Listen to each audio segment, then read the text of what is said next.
Hello. Oh my gosh, it's been so long, guys. It has been so long since I have live streamed. I don't even know. I know I did at least one in the past, like what, 6 months? Hello, Tiffany. What is up? So good to see you. Oh my gosh, guys. It is good to see you again. And if you have been in the community for a little bit, or you are in the Telegram, we're still touching base. You still know what's going on. I'm still around, but as far as regular videos and live streams, I have not done them for a while. Also, sorry, it is a little bit later than usual. I am so tired. I've had the longest day. I just barely got done getting ready, and so apologize for some of the lighting and for, being gone so long. I miss you guys. So today, well, we'll kind of catch up. We'll just kind of like hang out. I'll let you know kind of like what's been up, where I've been, and we're gonna start off just back to basics. Back to our hearts, back to our roots. Lucid dreaming, the magic of it, how to do it, why it's important, how we can use it, all of the things. So if you guys have any questions on any of that, please let me know. Just post it in the chat and we will just have a little discussion about it. I have a little kind of outline of common questions that I get and things like that we will touch on as well throughout this. But I definitely want to stream more often. I want to come back to this channel. As you guys know, probably most of you, I do have other channels that I work on more often than this one. And they're all different projects. But this one is what I consider my main channel, even though I haven't been as frequent with it. And I really miss just making more long form videos, hanging out with you guys. The live streams, I don't know if they'll be every week, like they were for so many years, but I definitely want to do them more often. And who knows, there may be some times where it is weekly. Who knows? Like, there are several things that I want to kind of get back into after this long year of being away. And I have been recovering for this past basically whole entire year from that weird ass knee injury on both of my knees that happened. And things are mostly back to normal now. Like, things are definitely different, and I'm still healing and trying to improve in that. But I've basically had to change how I do everything this past year, including the projects that I do, how often I put time into them, how long I can spend on things. It's kind of like switched my whole entire life up, honestly, which kind of is a great thing in so many ways, because it's kind of like allowed me to kind of rebuild my foundations in a lot of ways and recognize how I was feeling burnt out before and how I can channel that energy in a more productive way on different projects that I want to work on. And so I have been doing things behind the scenes and off of this channel. It just hasn't been like, I haven't been able to like catch up with you guys and chat in live streams and videos very often. But if you're in the Telegram group, we're chatting in there. That's where we kind of hang out off stream. But some of the things I've done this past year, like in 2025, while I haven't really been streaming on this channel, I did my first live classes, like my first in-person classes. And that was absolutely terrifying. But it's like basically the same thing we do here, but like it's just a totally different zone. What's up, Mike? How's it going? Good to see you. Just a totally different zone. Oh my gosh, my eyes look so red. Doesn't that suck when you like do your makeup later in the day, or like when you've already been straining your eyes and then you're like, okay. It almost looks worse now. And I hardly ever do my makeup or my hair anymore, but I recently got it cut. As you guys know, I had like hair down to my knees. I didn't cut it for a very long time, and I did recently cut my hair just to kind of refresh it and start over. So I'm trying some new things out. I decided, you know what, let's try to get ready today a little bit. And took way longer than I expected. But anyways, back to what we were talking about. I did a series of classes in person this past year, and that was really really fun. It was kind of like a I actually have the classes available too for online students. I re-recorded them so that you guys can also be a part of that little series that I did.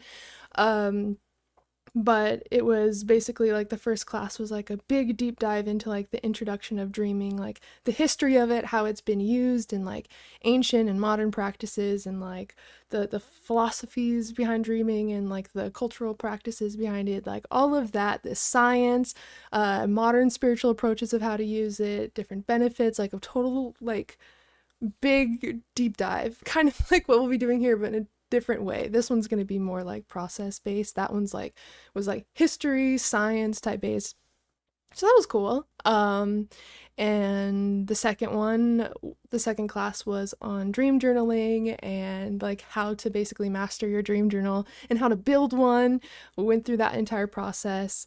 And then the third class and final class of that series was a lucid dreaming class and how to induce it, how to induce it spontaneously, like just allow lucid dreaming to happen, and just kind of, the basics and a little bit above when it comes to the actual lucidity process. But that was a really interesting experience. I'm glad that I did that, and I'm definitely open to obviously doing more local classes in the future, and eventually I want to do like a retreat would be so sick, like some sort of dream retreat with you guys. That would be so cool. That's like one of my dreams for sure that I'm manifesting, is like, I don't know how long I would have it, maybe like a 3-day retreat or something. I have no idea about the details, but actually like having, it's basically like a big sleepover. Like we rent out some like big place, we'll go through different meditative practices together, take hikes and stuff during the day,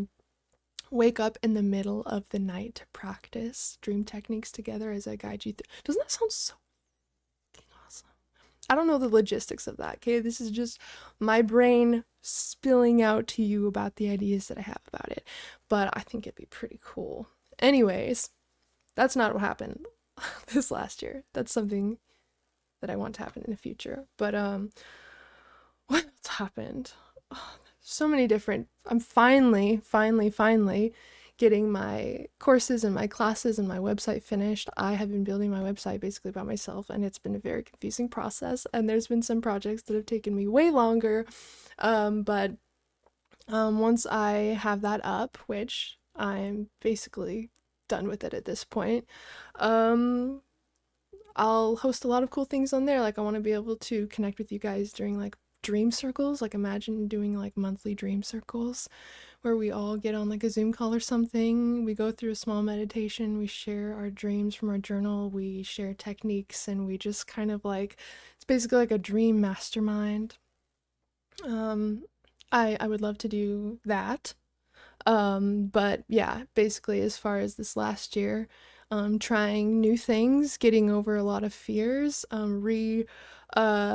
establishing my foundations. I basically had to, I literally feel like this past year, it seems like it's been a year, but for me, I feel like it's been like 5 years. I feel like I don't know. It was a really hard year in a lot of ways, and I just had to like build everything back up because I just could not do what I was doing. And I think the universe has an interesting way of redirecting us, when we're reaching burnout, or we could be doing things much more efficiently, or we're making a desire known, like, oh, I wish I had time for this, or I wish this would happen. It's like sometimes you have to be just thrown into it, okay? Sometimes you gotta be thrown into the fire, and I've been learning to be okay in the fire, and it's hot, and it's sometimes that's fine. But you just learn to roll with the punches sometimes. So it's been a hard year 2025, but it's also been an amazing year where I'm grateful that I had time to step away from certain things so that I could focus on other things, learn things about myself, heal in different ways, and figure out how I want to do things moving forward. It feels like almost like I've rebirthed in a way, and also my business has, because I want to do things in a totally different way. I was I just get really caught in rigid thinking sometimes. Like things have to be done this specific way and at this day every week and this time and this and this. And like I put myself in this box sometimes with all my work where like it can be hard to keep up with. And so I'm learning to play with it a little bit more, have patience, and really just work on finding a rhythm, if that makes sense. Thank you, Tiffany. That is very sweet of you to say. Oh my gosh, you're growing your hair out. That is so amazing. Okay, well, if you ever need any tips, I mean, I don't have a lot of tips for growing your hair out. I mean, uh, obviously. I don't really use a lot of products in it. Now that I cut my hair and I've got layers in it, I'm experimenting with new things, but I especially when I had my hair to like my knees, never really used heat products on it. I only used like kind of overnight curlers and stuff like that if I wanted to curl my hair. Lots of oil treatments, wearing a bonnet to bed, braiding your hair a lot, having like a good brush. Anyway, you didn't ask, but I love long hair and I love that you're growing it out and it's gonna be so beautiful. It's already beautiful, but I can't wait to see what it looks like. When you do a dream retreat, be sure to do one in Virginia. I have an idea of where you can do one in Virginia, Camp Easter Seals. Ooh, interesting. I'll have to look that up. Let me look that up right now, honestly. Why not? Let's do it. It's gonna get dark for a second, guys. Don't worry though. Oh, let's see. Virginia. Looks like I typed that in and it pulled up something in Washington. Okay. Oh, okay. I see now. I see. Yeah, I definitely want it to be a really beautiful, natural place. And there's so many places out here in Washington and Oregon that would be perfect for this. And this looks so beautiful too. There's so, oh my gosh. Yeah. That's gonna be the hardest part, I feel like, is finding like like settling on a place that I actually want to host it at. Do you create portals in your dreams or just shift the entire dream? I'll create portals in the dream if I am using them, like if I know where I'm going kind of thing. Like if I want to use it for a, sorry, this might help my strained eyes. I literally, when you like kind of close them, you can kind of feel them like burning. I had such a long day that I'm feeling that. So I'm gonna see if this helps. What was I saying? Oh yeah, portals, right. Right, just good old portals. When it comes to astral projecting from a dream, that's when I do that most of the time. That's what's cool about lucid dreams is I don't know if a lot of people use them for that, but you can wake yourself up inside of the dream and kind of shift into an out of body experience. And you can either do that in two ways. One of them is to like make a portal where you like, yeah, imagine, which that literally creates within the lucid dream, but you basically imagine slash create a portal or a door or something of some sort with the intention and the belief that that is your gateway to wherever your destination is. And so that's one way to astral project from a lucid dream, or in the lucid dream, kind of go into a mindful meditation of feeling like just focus on your body in bed, and you'll start to experience something called dual body awareness, where you can feel your dream body, but you can also feel your body in bed at the same time. Maybe you've experienced this in a different way where you can hear the fan in your room inside of your dream. Or like the two worlds cross over in some way, whether it's through sensation specifically or it's through like visual or sound. So those are the two ways that I kind of can use the lucid dream state as like a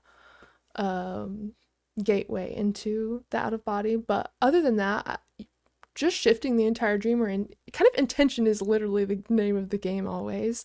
Like if you're wanting to change your location within the dream, if your belief and intention and expectation is strong enough and your dream is stable enough lucid wise, which we're going to talk about how to do that more today, then it will be a lot easier to kind of shift things on command. And you can do that in so many ways. And that's what's cool about the dream state, is it's such a creative place where like there's not a wrong way to do something, if that makes sense. Like if it works, it works. It's going to be different for everybody. Like talking to the subconscious, for example. Like I tell people just to call out to the sky, and a lot of the time you will receive an answer back out loud. And for some people that doesn't work, so you got to get creative. I've had a client tell me that they pulled out their phone and called their subconscious on the phone when they weren't answering out loud, and they got a reply when they pulled out their phone and asked the question on their phone. So it's like there's so many ways to get to where we're trying to get to. It's just we've got to creatively play with it within the dream state. There's probably so many ways to shift your dreams and to, transform not only the dream state but the experience that you're having. There's only way, it's the only things we're talking about are things that we've discovered ourselves. So definitely play around with it and see what works, but know what your goal is. I'd say that's the most important thing, because if you know what you're trying to shift the dream to, or where you're trying to go, or who you're trying to see, or like what experience you're trying to have, then your brain automatically starts figuring out different ideas of how to piece that together. And that's what I love about brain science, tied into all the things that we talk about on this channel, is there are ways to get your subconscious mind to work for you. There are ways to hack your brain into doing specific things. And in this conversation right now, what we're talking about with that is giving your subconscious a command to go solve something while you move your attention to something else. As soon as you state a desire or an intention of something you want to do, something you want to experience, something you want to find, subconsciously, your reticular activating system, it's our subconscious filter, it's automatically starting to scan the environment to look for ways to achieve that. And that also happens when we're lucid. So make sure you're very clear on your intentions, because sometimes the answer can come to you in ways that you don't expect, or you'll all of a sudden get so many different creative ideas on, how to try something to get to somewhere in particular. But definitely use the little tips and tricks we've talked about on this channel with brain science. If it's anything you're trying to manifest, it can, like, seriously, we can hack our emotions through different techniques. We can creatively solve problems using these things. We can hack feeling better. Like, brain science is really the core of everything we experience, because it all starts with our brain. And so using little facts that or little techniques or whatever, and just testing them out in the dream state. Again, like when we're lucid dreaming, our brain is more active than when we are awake, like just awake during the day. And so the same things that work during the day, as far as ways to interact with our subconscious mind or do this type of inner mental work, we can also do within the lucid dream. That's one of the things I love about lucid dreaming, is we can practice skills within that state. We can connect to archetypes of our subconscious mind and learn about ourselves. We are actively learning when we are lucid dreaming. And so that's one little hacker tip that I have for you. If you want to create like a lifestyle of lucid dreaming, is soften the lines between what you consider like waking life and what you consider the dream state. They are like reflections of one another, and they work in very similar ways, you'll start to find. And so if you remove the big separation in your mind, like especially that lucid dreaming is hard to get to, or it like works completely different than this reality, they really are reflections of one another. And we are using this waking reality as a training ground to become lucid more often. And likewise, we're also using the information that we get from the dream state to become more lucid in this reality, right? That's why we decode our dreams. That's why we pay attention to what we're dreaming about. That's why we set these goals, is to become more lucid within our life. So they really are one and the same if you think about it. That is a whole topic in itself, like especially when we have those big topics in like manifestation and quantum physics and how the mental planes and the spiritual planes work together. It's like the dream state is just an extension of all of these other realities happening, and it can be used in really beneficial ways to not only enhance our sleep and our dream world, but our experience when we're awake. So definitely get creative.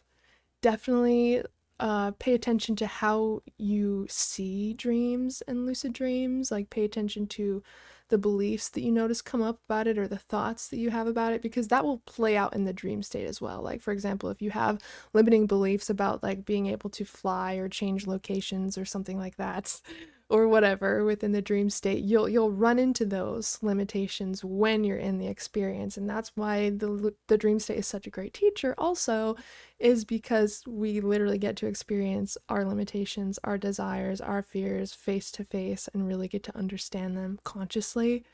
And then we can do even deeper work when we're awake, because we are connecting with our subconscious in such a deep, intimate way when we're dreaming, that we know how to use that moving forward, if that makes sense. I can lucid dream several times a month, but have never been able to get into the astral from there. I've been doing the head tilt technique when I lucid dream and gotten to random places. That's really interesting. Yeah, maybe try the dual body awareness technique. And I will give you a tip for astral projection. This is probably one of the best tips that I can give you, is it really is all about your perception awareness. Now, what I mean by that is, when you have an out-of-body experience, you'll realize that all you take with you is literally your awareness. Like, you get pulled out of your body. I'm not even kidding. One of the first times I had an out-of-body experience, when I got pulled out of my body, like my vision, like where I was looking from, dropped down to the floor, and I was just like on the ground, like moving around. It's like I didn't have a body. I couldn't even, it was like walking for the first time, but like not being able to really control what was happening. And the only way I was able to control it was strong willpower, of like willing myself to go in a specific direction. But this is not only what I mean. I mean perspective as like, can you imagine in imagination standing on the other side of the room looking back at yourself? Like, these are the techniques that are going to get you out of body the easiest. Like being able to imagine so vividly and so strongly that your brain believes it's real. That is really one of the biggest like keys to the techniques for out of body experiences, because like that's all you have and all you are when you get out of body. And also, you can look up so many experiences of people like embodying different perspectives from like animals or inanimate objects or something when you're out of body, and it's like you get to experience the perspective of being so many different things just by will within that state, that it's a really good practice to do that when you're awake, if that makes sense. So like, for example, like if I'm sitting here with you right now, if I can close my eyes and maybe eventually even kind of keep them open and like just kind of soften my gaze and still be able to have that imagination, but let's start with eyes closed. Let's say that I'm trying to imagine standing behind myself right now. So like my eyes are closed, but I'm imagining that I'm standing back here and looking down. So in my imagination, I want to be able to see like the back of my head basically, and my computer and you guys. If I can get really good at shifting my point of awareness, then I'll be able to do that in different, deeper states when, like, for example, when you start to fall asleep, you start to experience body dissociation. Like, you get so comfortable that your body has to check in your brain has to check in with your body to make sure it's still there, right? That's why you get that feeling of falling and jolting awake. It's because you're on the edges of sleep and your brain has to check in with your body to make sure, hey, I've lost sensation of the body. Are we still okay? And when that happens, when that state happens, that's a really good time to shift your awareness away from your body, whether it's in another room, whether it's from a perspective of something completely different, like a bird flying over a specific area. Like, if you can get really good at vivid imagination and feeling like you're actually there, like feeling like it's actually happening, you're going to have out-of-body experiences so much more easily, and you'll probably have random ones. Like, if you're practicing this before bed, that's what I would do, is like as I'm falling asleep, I would practice playing with awareness, like standing on the, in a different area of my room and looking back at myself, or being downstairs in my kitchen and like actually smelling the smells and like seeing the things that I would see and like seeing the textures. It's like if I can get used to doing that consistently in different ways and really become um like fluid with that and mutable with that, like you're going to be able to use lucid dreams, number one, as an easy gateway, deep meditations as an easy gateway, and if you ever wake up in REM sleep, you'll be able to very easily either induce a lucid dream or get out of body just by knowing how to shift your imagination and your awareness um, to a point away of your to a point that's away from what you're actually experiencing. That really is one of the little keys, I feel like, seriously, for out of body experiences.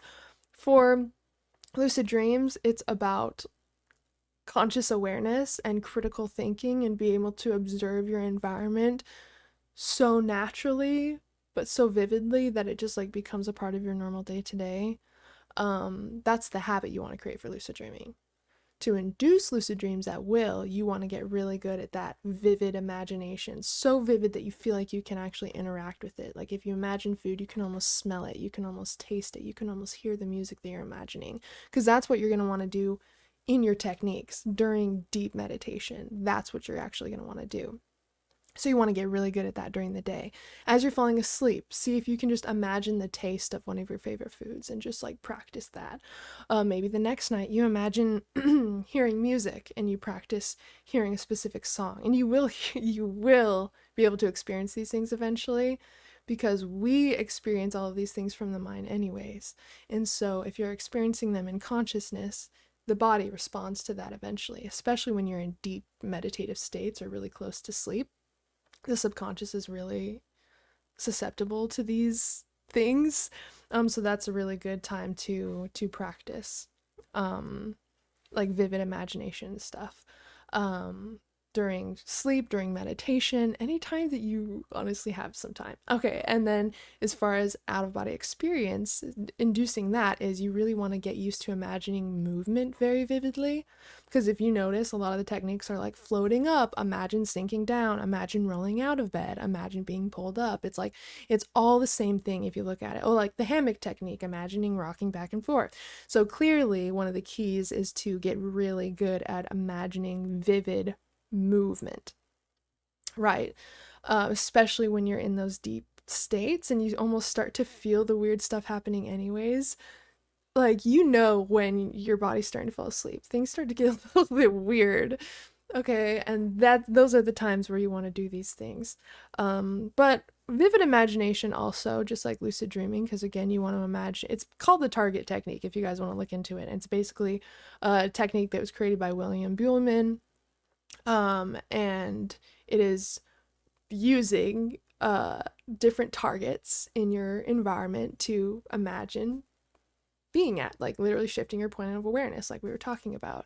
So both for lucid dreaming and out of body experiences, you want to get really good at vivid imagination, and then for both as well, but especially for out of body experiences, you really want to get good at imagining vivid movement that isn't actually happening, because those are really all that the techniques are. Besides relaxing your mind and not having resistance and believing that you can do these things, it's all around vivid imagination and being able to imagine sensation that's not actually happening. Anyways, it's a bit of a rant. I hope that answered your question. Oh wow, Tiffany, that's so cool.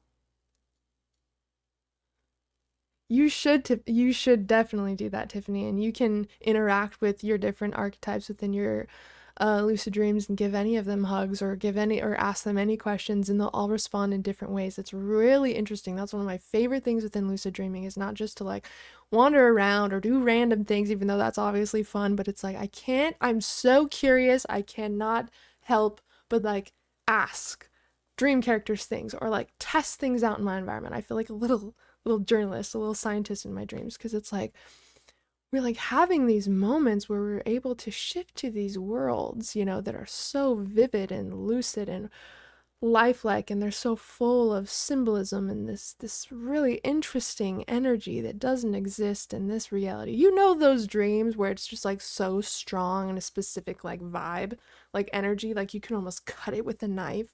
Whether it's like those love type dreams where you like feel so in love with the dream character, whether you like know them in waking life or it's just a random dream character. Those are dreams I'm talking about. Or like dreams where it almost feels like you're about to realize you're dreaming, you know, and it's like there's this weird feeling, like this weird otherworldly vibe, but you can't quite put your finger on it. It's just like the dream world has such potency to it. And if we can learn how to not only access that state but maintain our state there, there's so many things we could discover. There's so many things we could create. You guys would be blown. I know I talk about it all the time when I do stream, so maybe you guys already know about it, but like the science behind what can actually be done there and how it affects the brain and how it affects the body, like that's why I'm doing what I do now, is because of that random healing experience that I had with my stomach. Like, and I told the doctors, I literally, when I went back and got another endoscopy, they asked about it, what I did differently, if I took anything, and I told them about lucid dreaming, and obviously none of them really knew what it was, but it's like the power in these states that we have access to, it's like no one really knows about it. So like we're even ahead of science in a lot of ways with doing our own experiments within our dreams and then being able to share them with each other and like help each other figure things out. And like different philosophies or beliefs that you have, or spiritual beliefs, you can test these things out and explore them in the lucid dream in such an interesting way. We have to realize that the dream state is real because energy cannot be created nor destroyed on a quantum physics level, which means these states can't just be created by the mind. They're tangible somehow, somewhere, some way. And just like all of these other altered states that we enter throughout the day, they come with their own ideas, they come with their own wisdom, they come with their own like even when we have a very strong emotion, it's like something is coming out from within and it's expressing itself. And the whole dream world is that. It's like our whole subconscious territory. And I truly believe that the dream world is an extension of our intuition, and it's an extension of like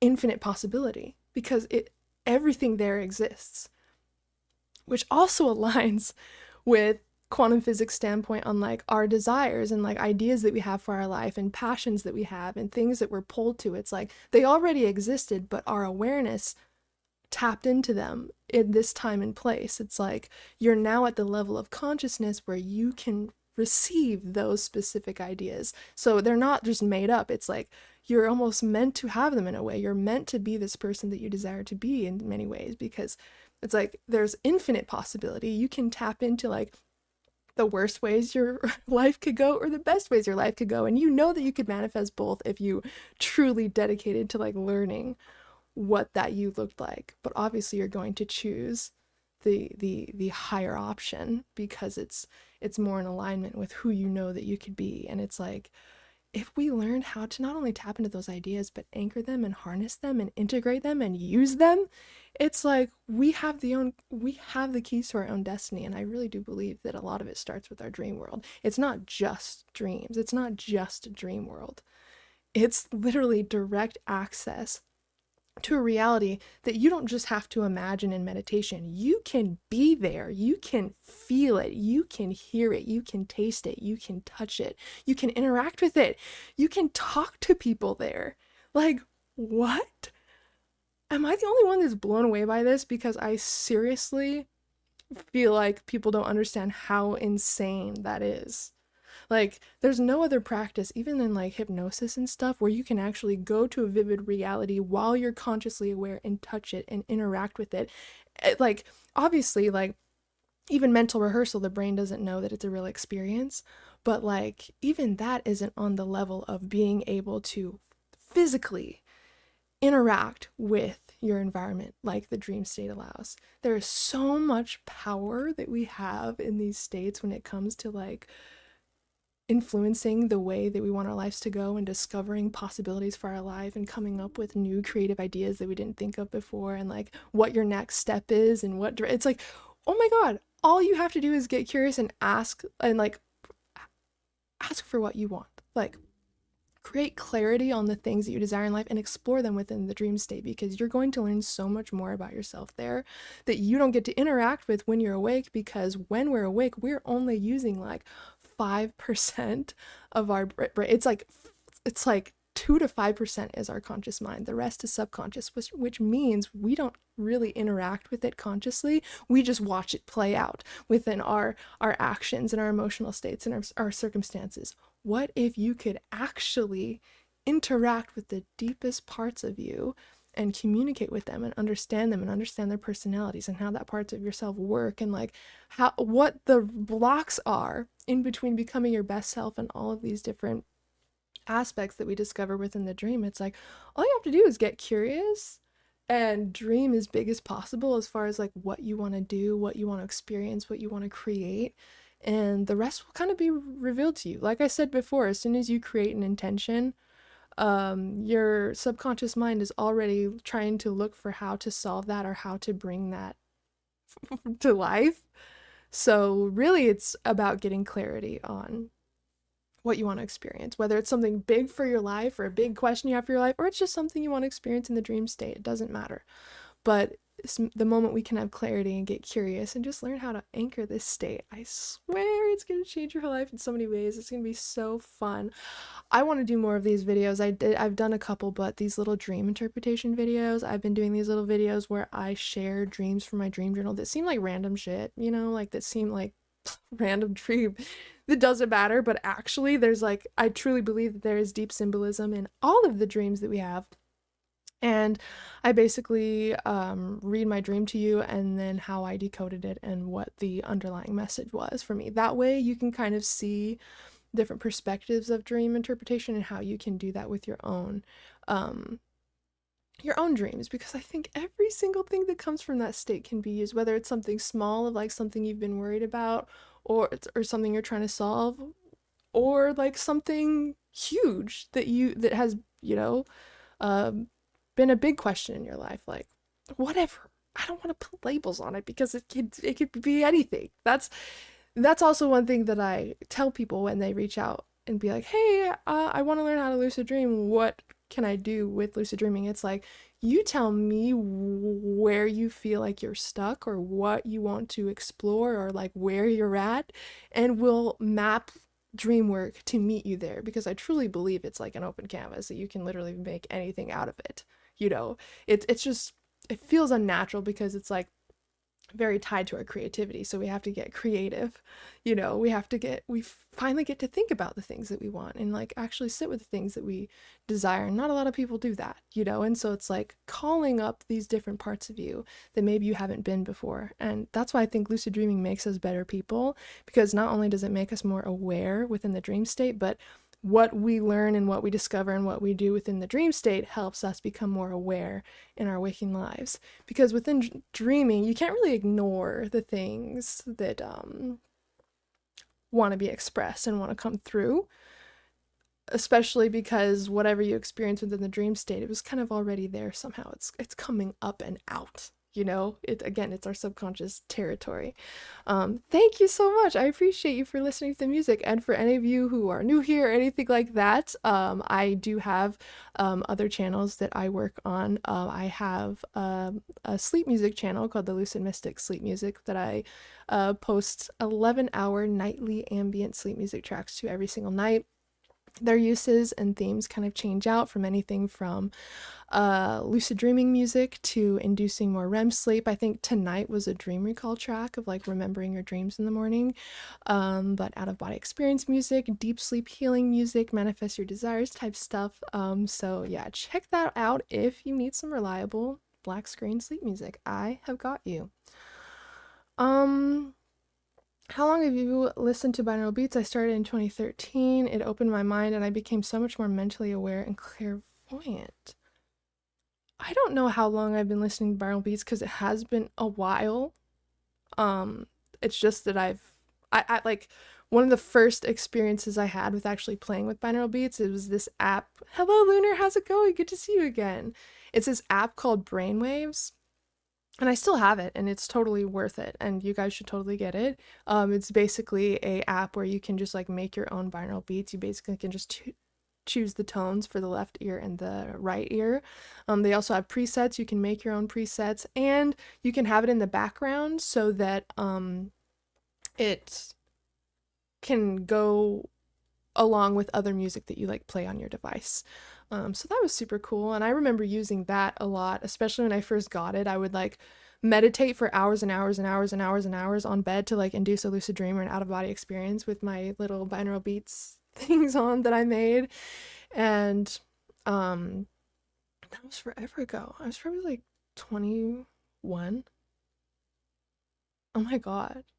And I'm gonna be 30 this year. So, and that's just like when I got that app. So I'm pretty sure I've probably experienced binaural beats a little bit before that, but probably not too much before.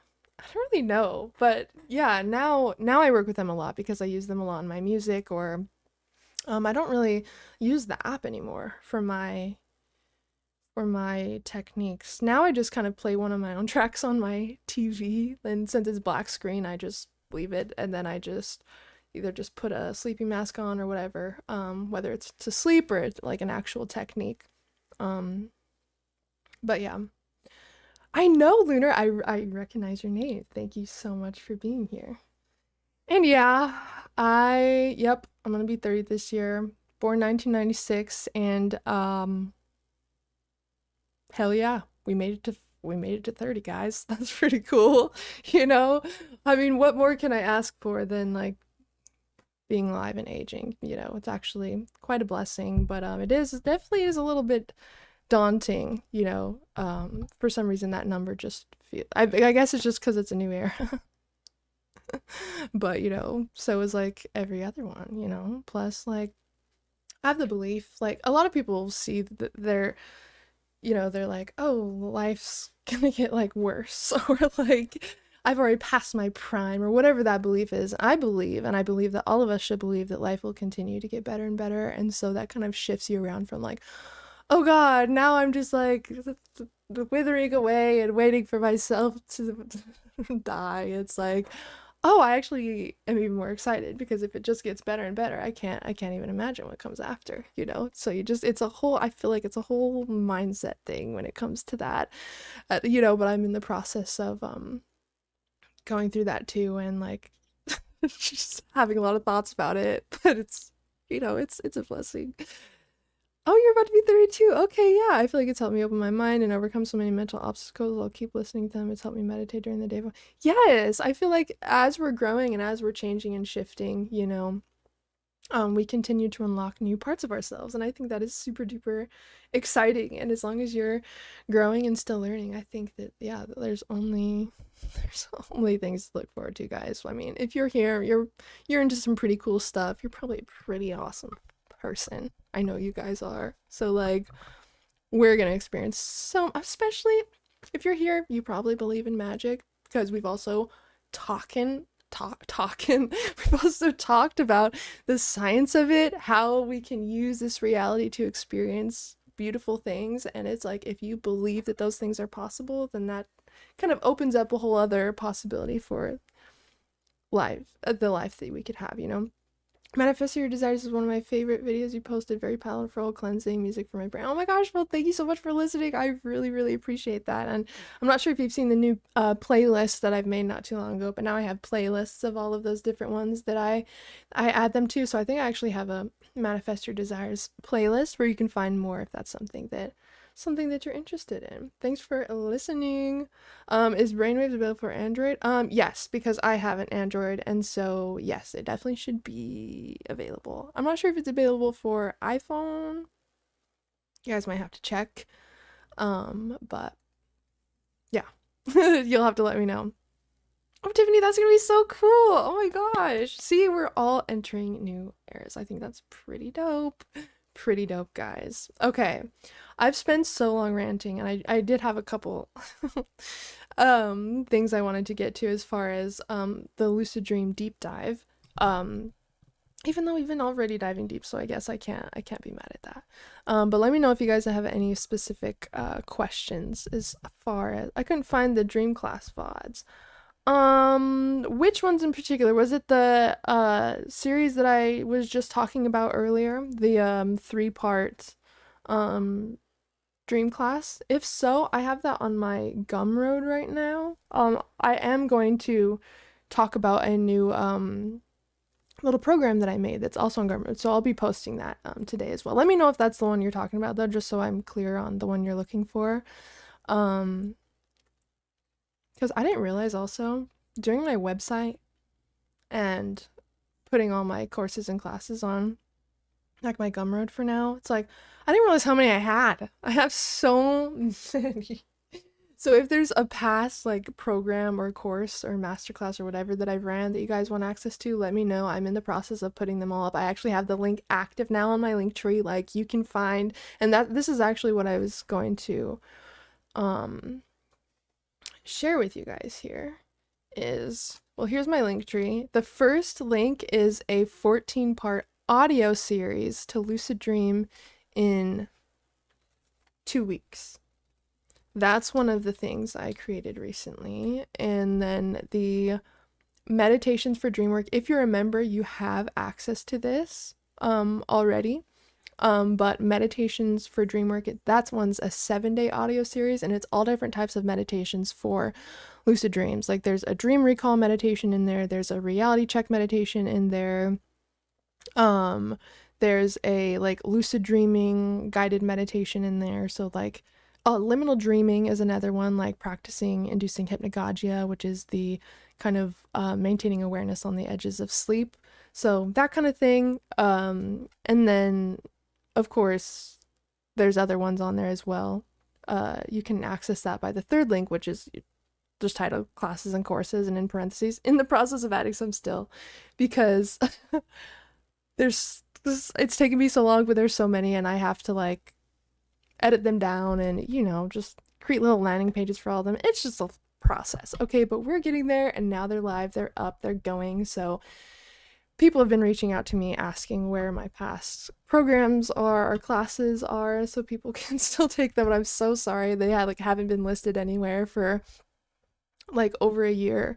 But now they're up. Okay. And just let me know, just reach out if you have any questions about any that are not currently up. Okay. So you guys already know what lucid dreaming is, but I wanted to go over just a quick definition so that there's no confusion, or if anyone's listening to this that is new here or new to lucid dreaming. Lucid dreaming is not just a vivid dream. Lucid dreams are dreams where you know that you're dreaming as the dream is happening. So that's what creates a lucid dream. That's what defines a lucid dream, is the awareness that you know it's a dream. And you're not always going to have full control. You know, sometimes you're going to like know it's a dream, but then kind of slip out of it, and it's just going to be like a normal dream, or like maybe it's like hazy and foggy. Lucidity is a spectrum, and we're going to talk about that next. But just the awareness that you are dreaming, even if you didn't have control, even if it was a very brief dream, even if you woke up right after you said, oh my gosh, I'm dreaming, that's a lucid dream. It's the aha moment that you have that tells you it's a dream. That is a lucid dream. Now, as far as the spectrum of lucidity, so like let's talk about what's happening first when we get lucid. So when we are in a normal dream that is not lucid, our prefrontal cortex part of our brain is turned off, and that part of our brain is associated with our critical thinking, our sense of self, our decision making, and that's why sometimes we'll go along with really random stuff within the dream that doesn't make any sense, or like we don't question really weird things happening. It's because our sense of self, of this reality, is turned off. Our prefrontal cortex is turned off.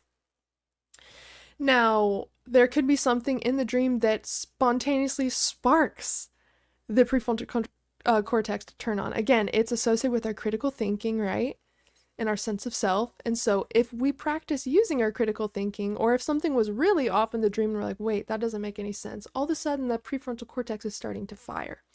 And once the prefrontal cortex turns on, not only did it get triggered by critical thinking, something in the environment, but since it's attached to our sense of self, we wake up within the dream. This part of you that remembers this waking reality wakes up in the dream. And that's what tells you that this is not my reality. This must be a dream. And so it's that specific part of your brain that is turning on that creates lucid dreaming, that creates the ability to wake up in your dreams and move around it. Now, the more we use our prefrontal cortex, the more it activates on its own, actually, which is why reality checks work.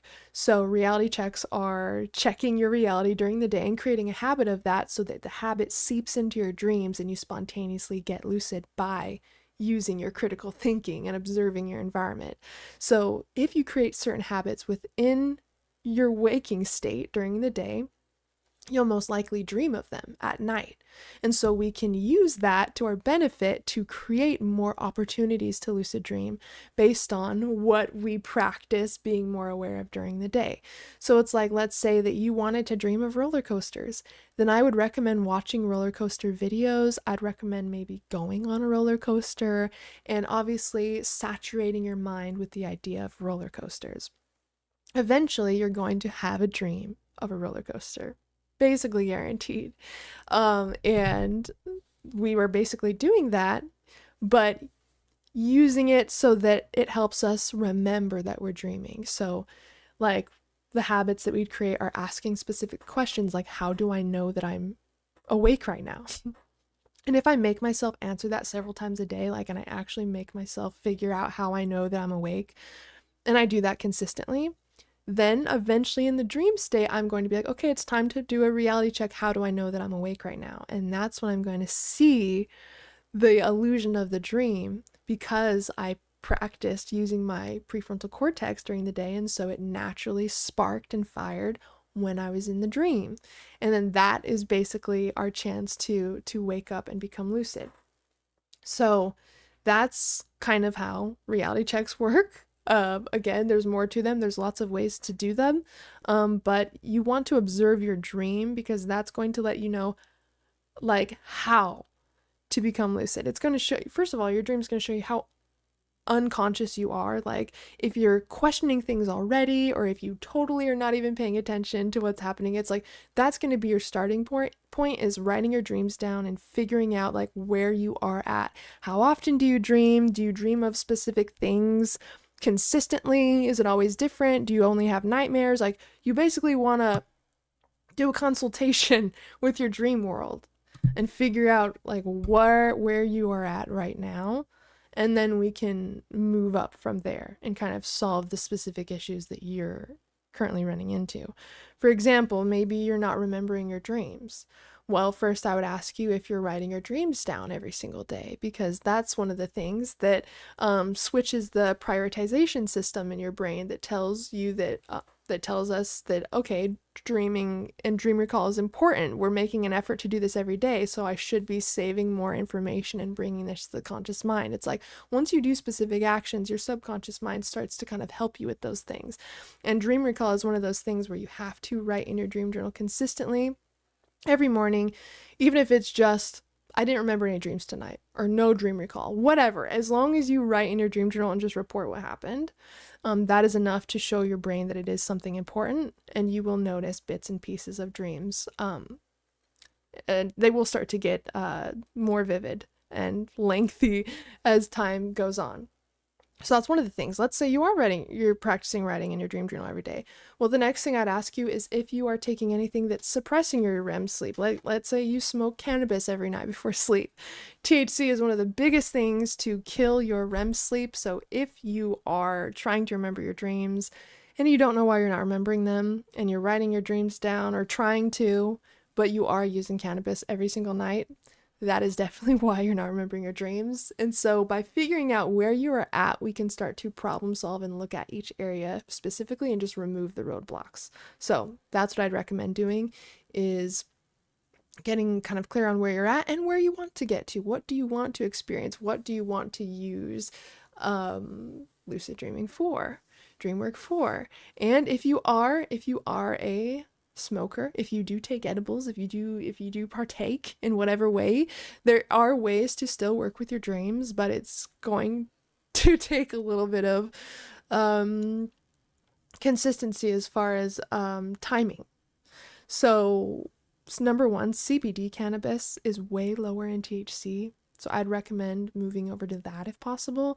It is obviously way lower in THC, so like it will help your tolerance go down a little bit, but you'll still be able to get that nice relaxing effect, and you still do get like a kind of a psychoactive effect from CBD, because not all of it is like completely THC free. There's still a little bit in there.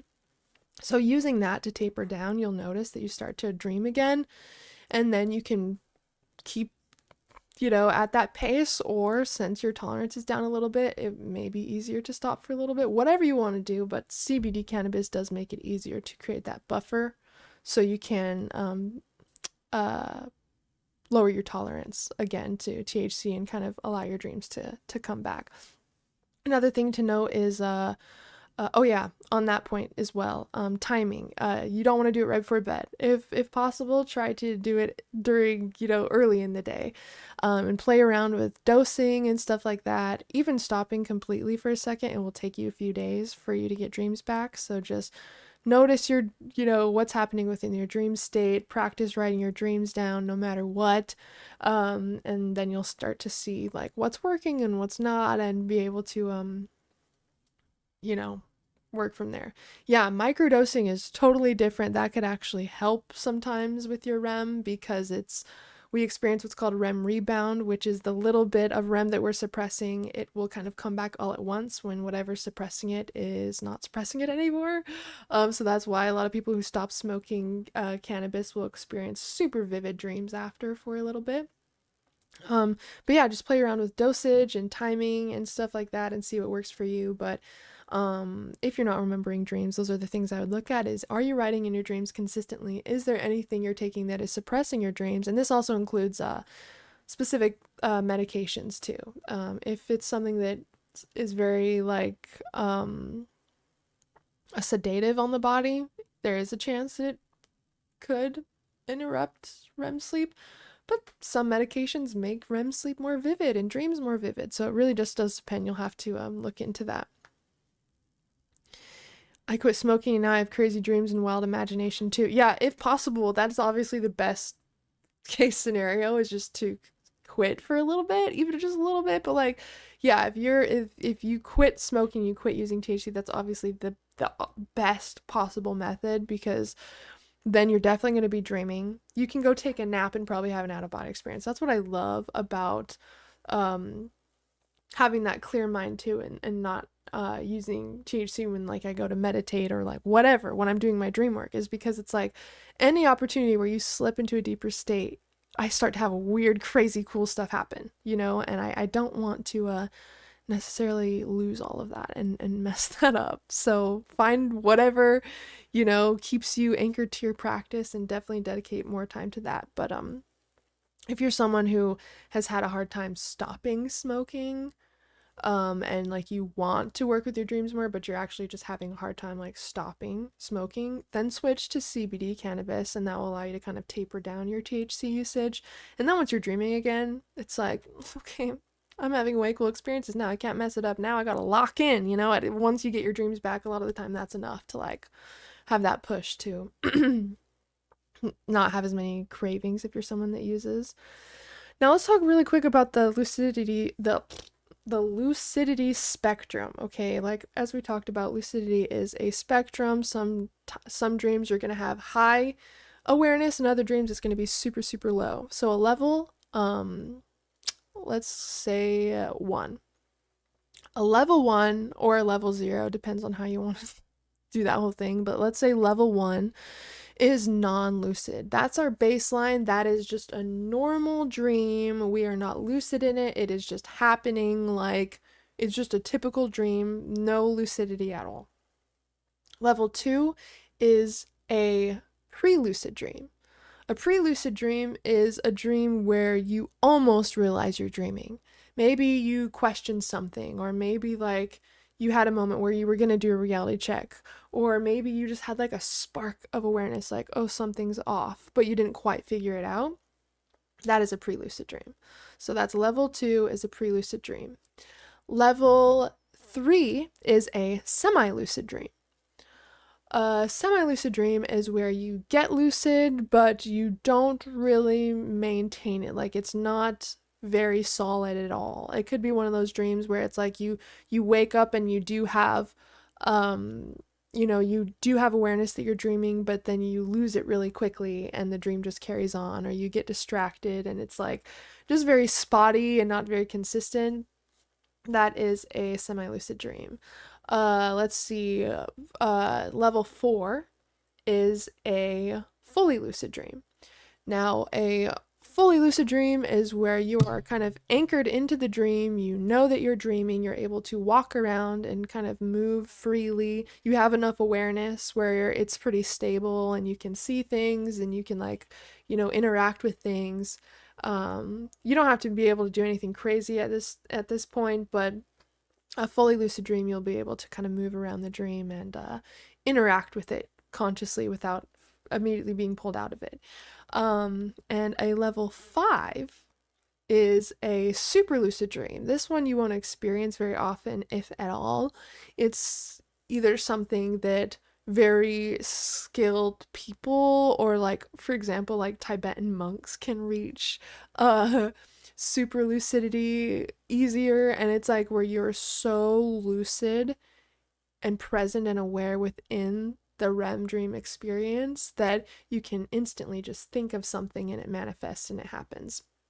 And that's where Tibetan dreaming yoga comes in a lot. If you guys, that's something I talked about in my class as well, my intro to dreaming class, is that within Tibetan dream yoga, they would use part of the practice to collapse the entire dream and to be present within the dream without any aspects, like being able to collapse it all with your mind and still be present within the dream and rebuild the dream. It's like really using a lot of will and intention, and like it takes a lot of work to be able to do that. And I've only had, maybe, I don't even know if they're super lucid. I know that I've had extremely lucid dreams before where it's like I can think of something and it kind of can happen instantly, but I don't even know if I would consider that a super lucid dream. Maybe, but like, just so you know, they're extremely lifelike and real, super vivid experiences, where it's like more real than this experience. So that's kind of the spectrum. Level 0 is no dream or no memory of a dream. Yeah, that could totally, yeah. So level 0 is like no recall at all. Level 1 is a regular dream without any lucidity. Level 2 is a dream with sparks of lucidity. Level 3 is a fully lucid dream. Level 4, did we do that right? Is a super lucid. Did I do that right? Semi-super lucid. Yeah. And, you can also experience like stacked levels within a dream. Your lucidity and awareness can raise within the dream experience.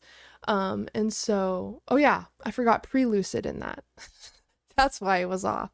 Okay, level 0, no dream, okay? Level 1, a regular dream with no lucidity. Level 2 is a pre-lucid dream where you almost realize you're dreaming. Level 3 is a semi-lucid dream where you have sparks of lucidity.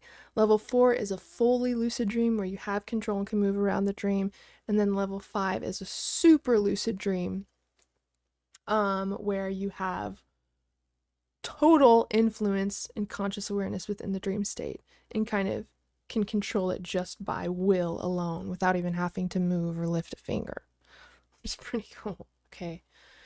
And again, you can raise your lucidity levels in the same dream, and there are practices to do that.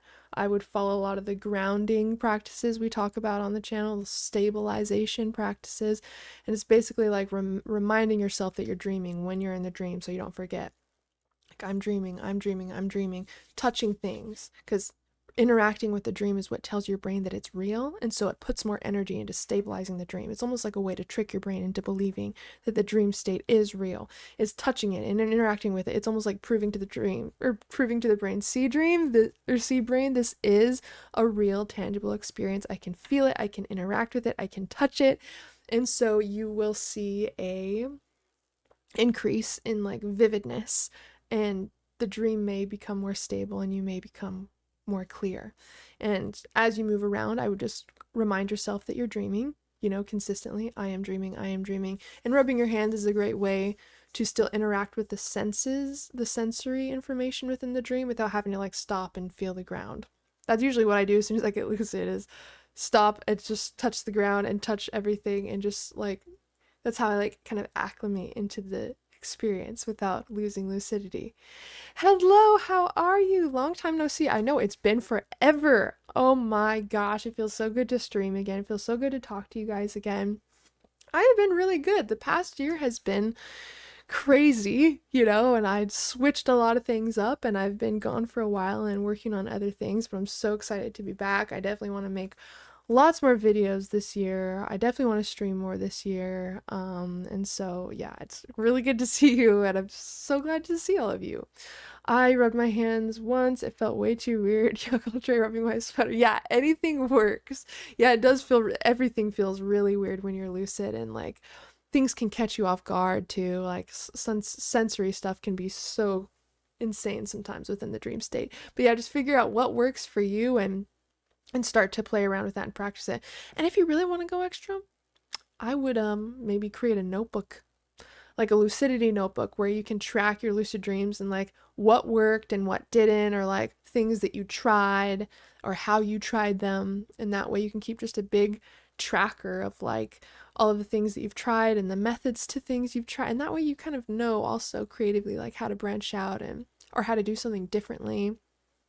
You can keep track of that's another thing I talked about in my my dream journaling class. I have some mock pages for dream journals of different ways you can use your dream journals, like tracking different things, like tracking dream characters, tracking specific places, having dream goals, tracking your lucidity. Like there's so many different ways you can use your dream journal, like, and I talk about a lot of the pages that I'd recommend having in your journal. And yeah, one of them is tracking like experiments that you've ran, and how you approached them and what the result was. And then that way you kind of know how to shift your approach next time or whatever.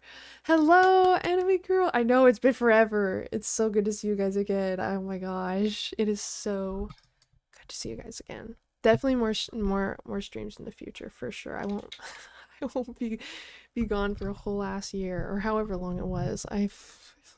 Crazy. Yes, it's so good to see you too. Oh my gosh.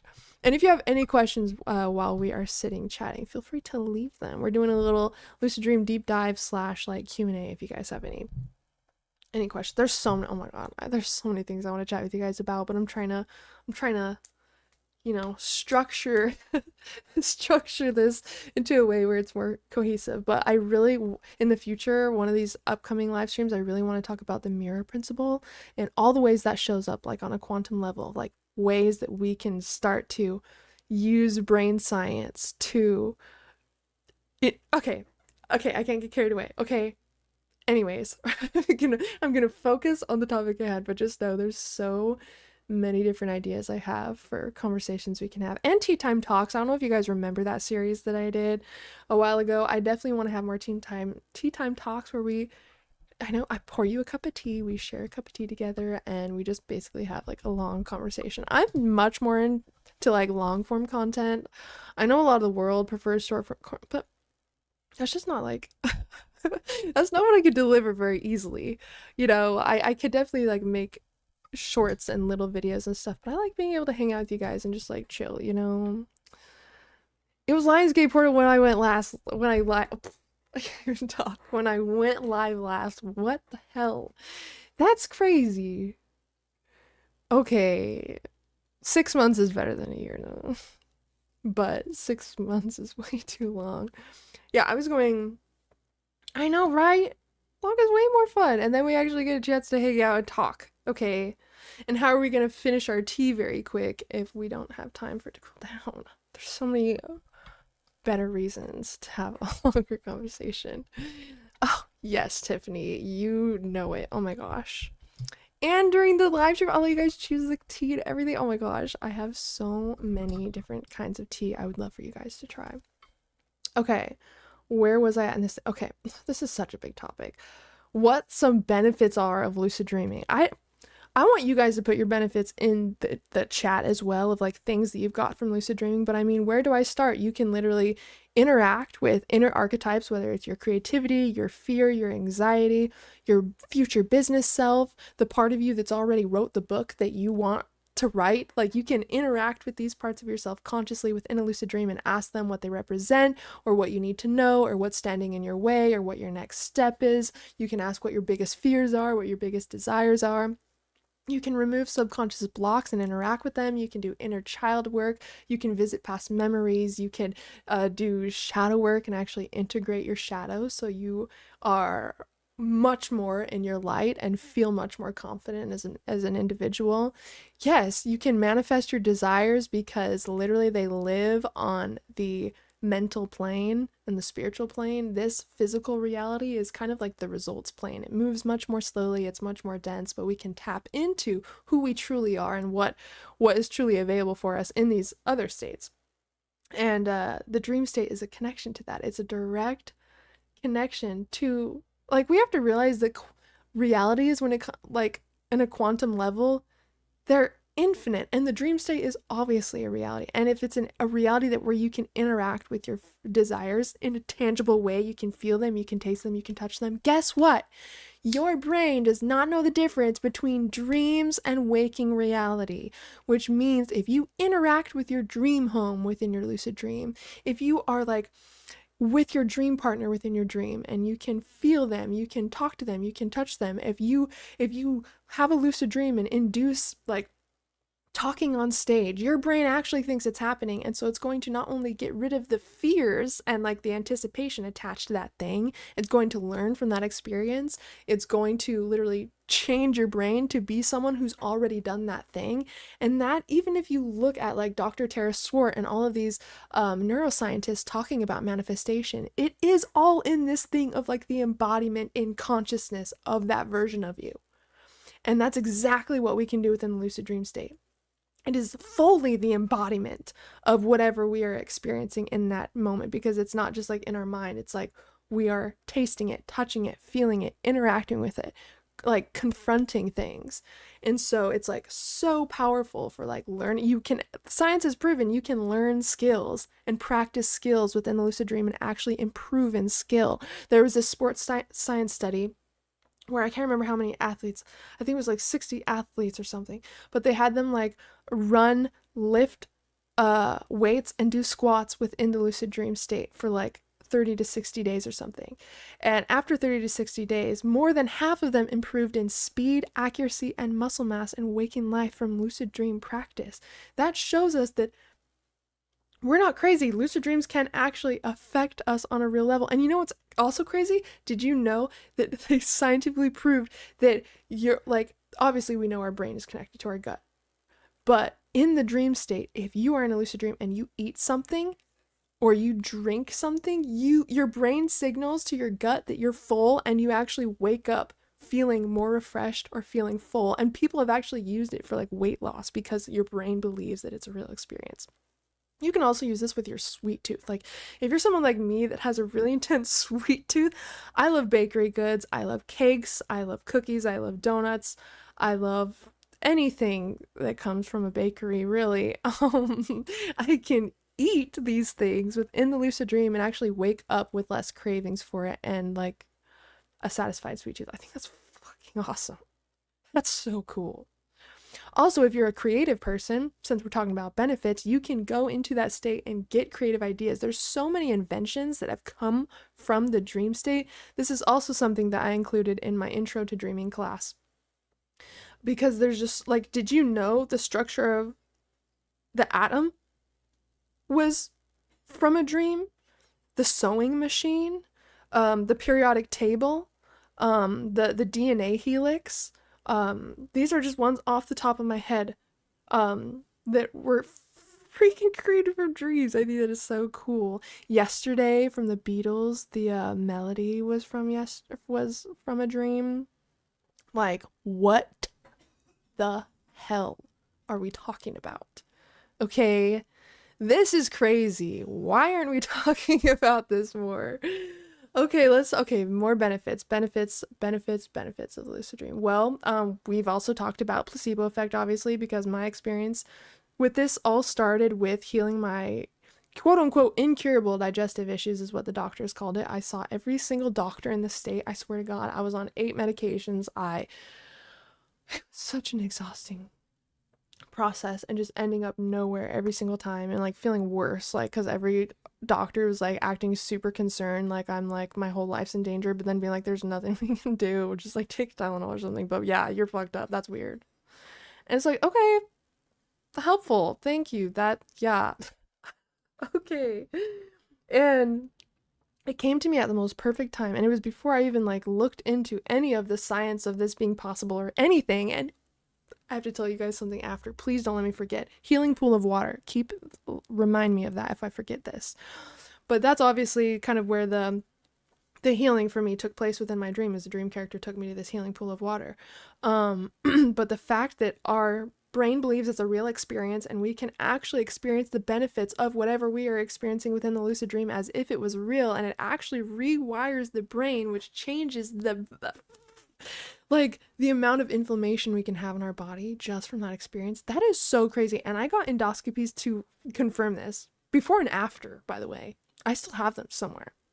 And I will never forget the look on the doctors' faces when I told them about this. They literally looked at me like I was insane, but I was like so excited, because I did not think that what happened would ever happen in a million years. And then it got me looking into like the placebo effect, and like even when it comes to mental rehearsal, the brain can't tell the difference. That's why you can imagine something and your heart will start to like beat super fast. Like that's a simple example, but like there's so much power within our mind and consciousness and perception that I feel like lucid dreaming gives us direct access to. Okay, healing pool of water, right. You know what's crazy about that? Not too long ago, I looked up healing pool of water within dreams because I was just curious. I was like, has anyone else experienced this at all? I found an article on healing pool of water in lucid dreams and people reporting that same thing. That really blows my mind, because number one, I found this out like now, like I think this year I looked it up. And this healing experience happened forever ago, but not only that, it's people are like reporting these healing experiences. And what's weird is I didn't induce this. A dream character came up to me and told me that they were going to take me to a healing pool of water, and like told me what was going to happen and how it was going to go, and that I need to follow them. So the fact that like this is also something that other people were like guided to, or like, except the article was like more so telling you how to experiment with healing. It was like, try imagining like a healing pool of water, and then it talked about like some people reporting a healing pool of water. So it was kind of phrased like that, but I didn't even know that was like a thing at all that other people were experiencing within the dream state. That is so cool. I wondered the different ways that we could explore healing. Like, oh my God, if we can do that with water, imagine being able, sorry, I was like, imagine being able to do that with light. But then I remembered, if you guys remember my healing experience, when I was in the healing pool of water, the light from the sun, like the sunbeam attached to my hand onto my stomach, and like the light was connected to my stomach from this. So it's like it did use light within the dream. That's so cool. So if we break that down, that experience was effective because number one, I was affirming that my healing happened. I was saying thank you for my healing in the moment over and over as I was like imagining it with my eyes closed. So like the assumption that it's done, like law of assumption, and then using elements like light and water to heal the physical body in the dream. That's really cool. That means that we can see what I mean by dissecting the little things and like figuring out different ways to work with them. So knowing all this, now you guys will have to explore like the law of assumption within the dream state, which is one of the best ways to manifest in waking state, because again, it's assuming in consciousness that you're already there and almost becoming that person unconsciously and consciously to start to experience those changes from the inside out. It's like, it's kind of telling us the secrets of healing just by the experiences we're having, because we can dissect them like this, you know what I mean? So like, wow, I wonder what other elements we can use for healing within the dream. I am going to experiment with this. And I hope that you guys do as well. But that's what I mean is like dreams, they tell you so much more than we give them credit for. Like just dissect what's happening and you'll find little secrets, like little secrets of things that you could try. Or maybe you had an intention, you know, or like a desire, and like you just had some random dream that you don't think makes any sense at all. But like, if you dig a little deeper, you can usually find what you're looking for in there.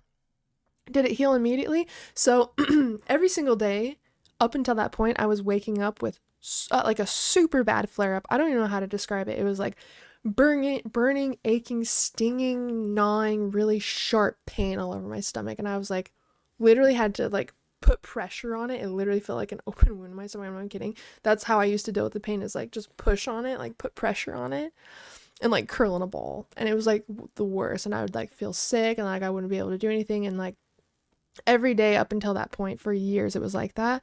After that dream, when I woke up, and I sat up and I said, whoa, and I was realizing what happened, that I realized in that moment was the first day that I didn't wake up with that pain. I woke up from a lucid dream. I didn't wake up from that pain. So that was already different. And from that day on, I decided not to take the medications that I was taking like clockwork. Like I was on like 8 different medications and they were making everything worse. And so that was the first time where I realized, oh my God, there might be a way out of this. There might be like, I might be onto something with this, you know, because I never had an experience like that as far as being able to be pain-free as soon as I woke up. And so that gave me the courage that day to be like, okay, well, I'm not going to take these medications, and kind of just see how long this lasts kind of thing. And it wasn't perfect. I still had like flare-ups and stuff after, but I decided to stop taking the medications at that point and start working, because I became obsessed with dreams after that happened. Like really, really, really obsessed with accessing that place. And I just started to work with my dreams more and more. And yeah, from that day, I stopped taking my medications. And after about I think it was like a year and a half after that, I went to go get an endoscopy again. And that's when they saw the differences in like the scratches and like the erosions is what they called it on my inner stomach lining. And then that's when they asked me about it. And I told them, oh, you know, I had this lucid dream. And, you know, they were like, okay, what the fuck? Yeah, Tiffany, I know. You know what's crazy though about that is like I've actually had a very low lucidity year in 2025 because my healing with my legs was so difficult. And by the way, guys, if you don't know what I'm talking about, I plan to make like a 2025 reflection video, just like going into more detail for those of you guys who haven't heard me talking about this. But yeah, that double knee injury at the beginning of the year, and it happened at the weirdest time. Like literally it seems very spiritual and synchronistic why, and like I was so burnt out at that point. I was so like doing things in such a, I needed a reset. And like clearly like I'm known to be like a workaholic and like push myself to limits to like where I don't feel good, to like for the sake of like productivity type of thing and like achievement. Like it's been a difficult thing I've had to work on. It's obviously, there must be something deeper with it that I have. I think it also comes down to like knowing that I'm enough even if I don't like overwork myself. Like it has to be something like that. And so that's what I've been working on this past year. And like that's kind of what that knee injury brought up. It was on both of my knees too. It happened randomly. I literally like heard a pop in my knee and I just thought it was like a normal pop. And like after I stood up, I could not walk on my leg at all. I could not bend. I could not straighten my leg. thought it'd be one of those things you can just pop out of your knee. You know, sometimes your knee gets weird. It's like, okay, yeah, that's whatever. I can handle that. Day and day and day went by and it was not getting better, and my leg was getting swollen, and like I couldn't walk at all. I had to get a cane. And then, I'm not even kidding, like 2 days after that happened to my leg, before I got the cane and all that, before I was still in the process of like, what the fuck is happening? The same thing happened to my other leg. What? Like, I don't know what caused I have no idea. This led to like months and months and months of trying to get seen by a doctor. Like, something happened with my insurance. I don't fucking know, but it was the worst experience ever. I like could not be seen by anybody for months and months. If I had a normal job, I would have been fucked. I would have been fired. They're lucky that like I like could just like sit and wait for someone to help me during that time, because it was like I was not able to do anything myself. I couldn't walk around my house. I couldn't go up and down stairs. I couldn't like put pants on. It like sucked so bad. And like by the time I got an MRI, I was already trying to go to physical therapy for it. Like, no one knew what was wrong. No one could tell me anything. So I'm like just like doing this like recovery process without even knowing what the hell happened. And I'm like using a cane on and off. I'm having to like ice my legs, my knees for like hours and hours a day, every single day for the like. And like it was so hard to concentrate on anything. I hardly dreamt. Like, I hardly had dreams. And that was like, that's another reason why this past year was so stressful, is because I was so thrown out of like my normal routine of like the things that I did, like my routine for like work, like what I did for myself. I still can't sit crisscross, by the way. I still cannot fully bend my legs without this weird pinching pain on both sides. And I still don't know what happened. Like, no one literally could tell me. Like, even after I did like an MRI, which took like 5 to 6 months to get, which was complete BS if you ask me. That was insane. By the time I got it, they're like, oh, we don't see anything. It's probably already healing. Bitch, it doesn't feel healed. I'm having to use, I can't walk. What do you mean? So I still have no idea what happened. I've been having to like try to like be my own doctor. I'm not even kidding. I'm like doing so much research. I'm like putting in my symptoms, trying to figure out, I'm like looking at the anatomy of the body to try to figure out exactly what muscles and like tendons and things is like, you know, like being tricked. I'm like trying to piece it all together myself like a mad scientist. Okay. No, they still don't know. I haven't, and I will say that I haven't even tried going. I do have new insurance now because it's their new year, and I was like, I'm getting out of this bullshit. So hopefully that was the issue. I don't even know. It just took way too long to be seen. No one knew what was going on.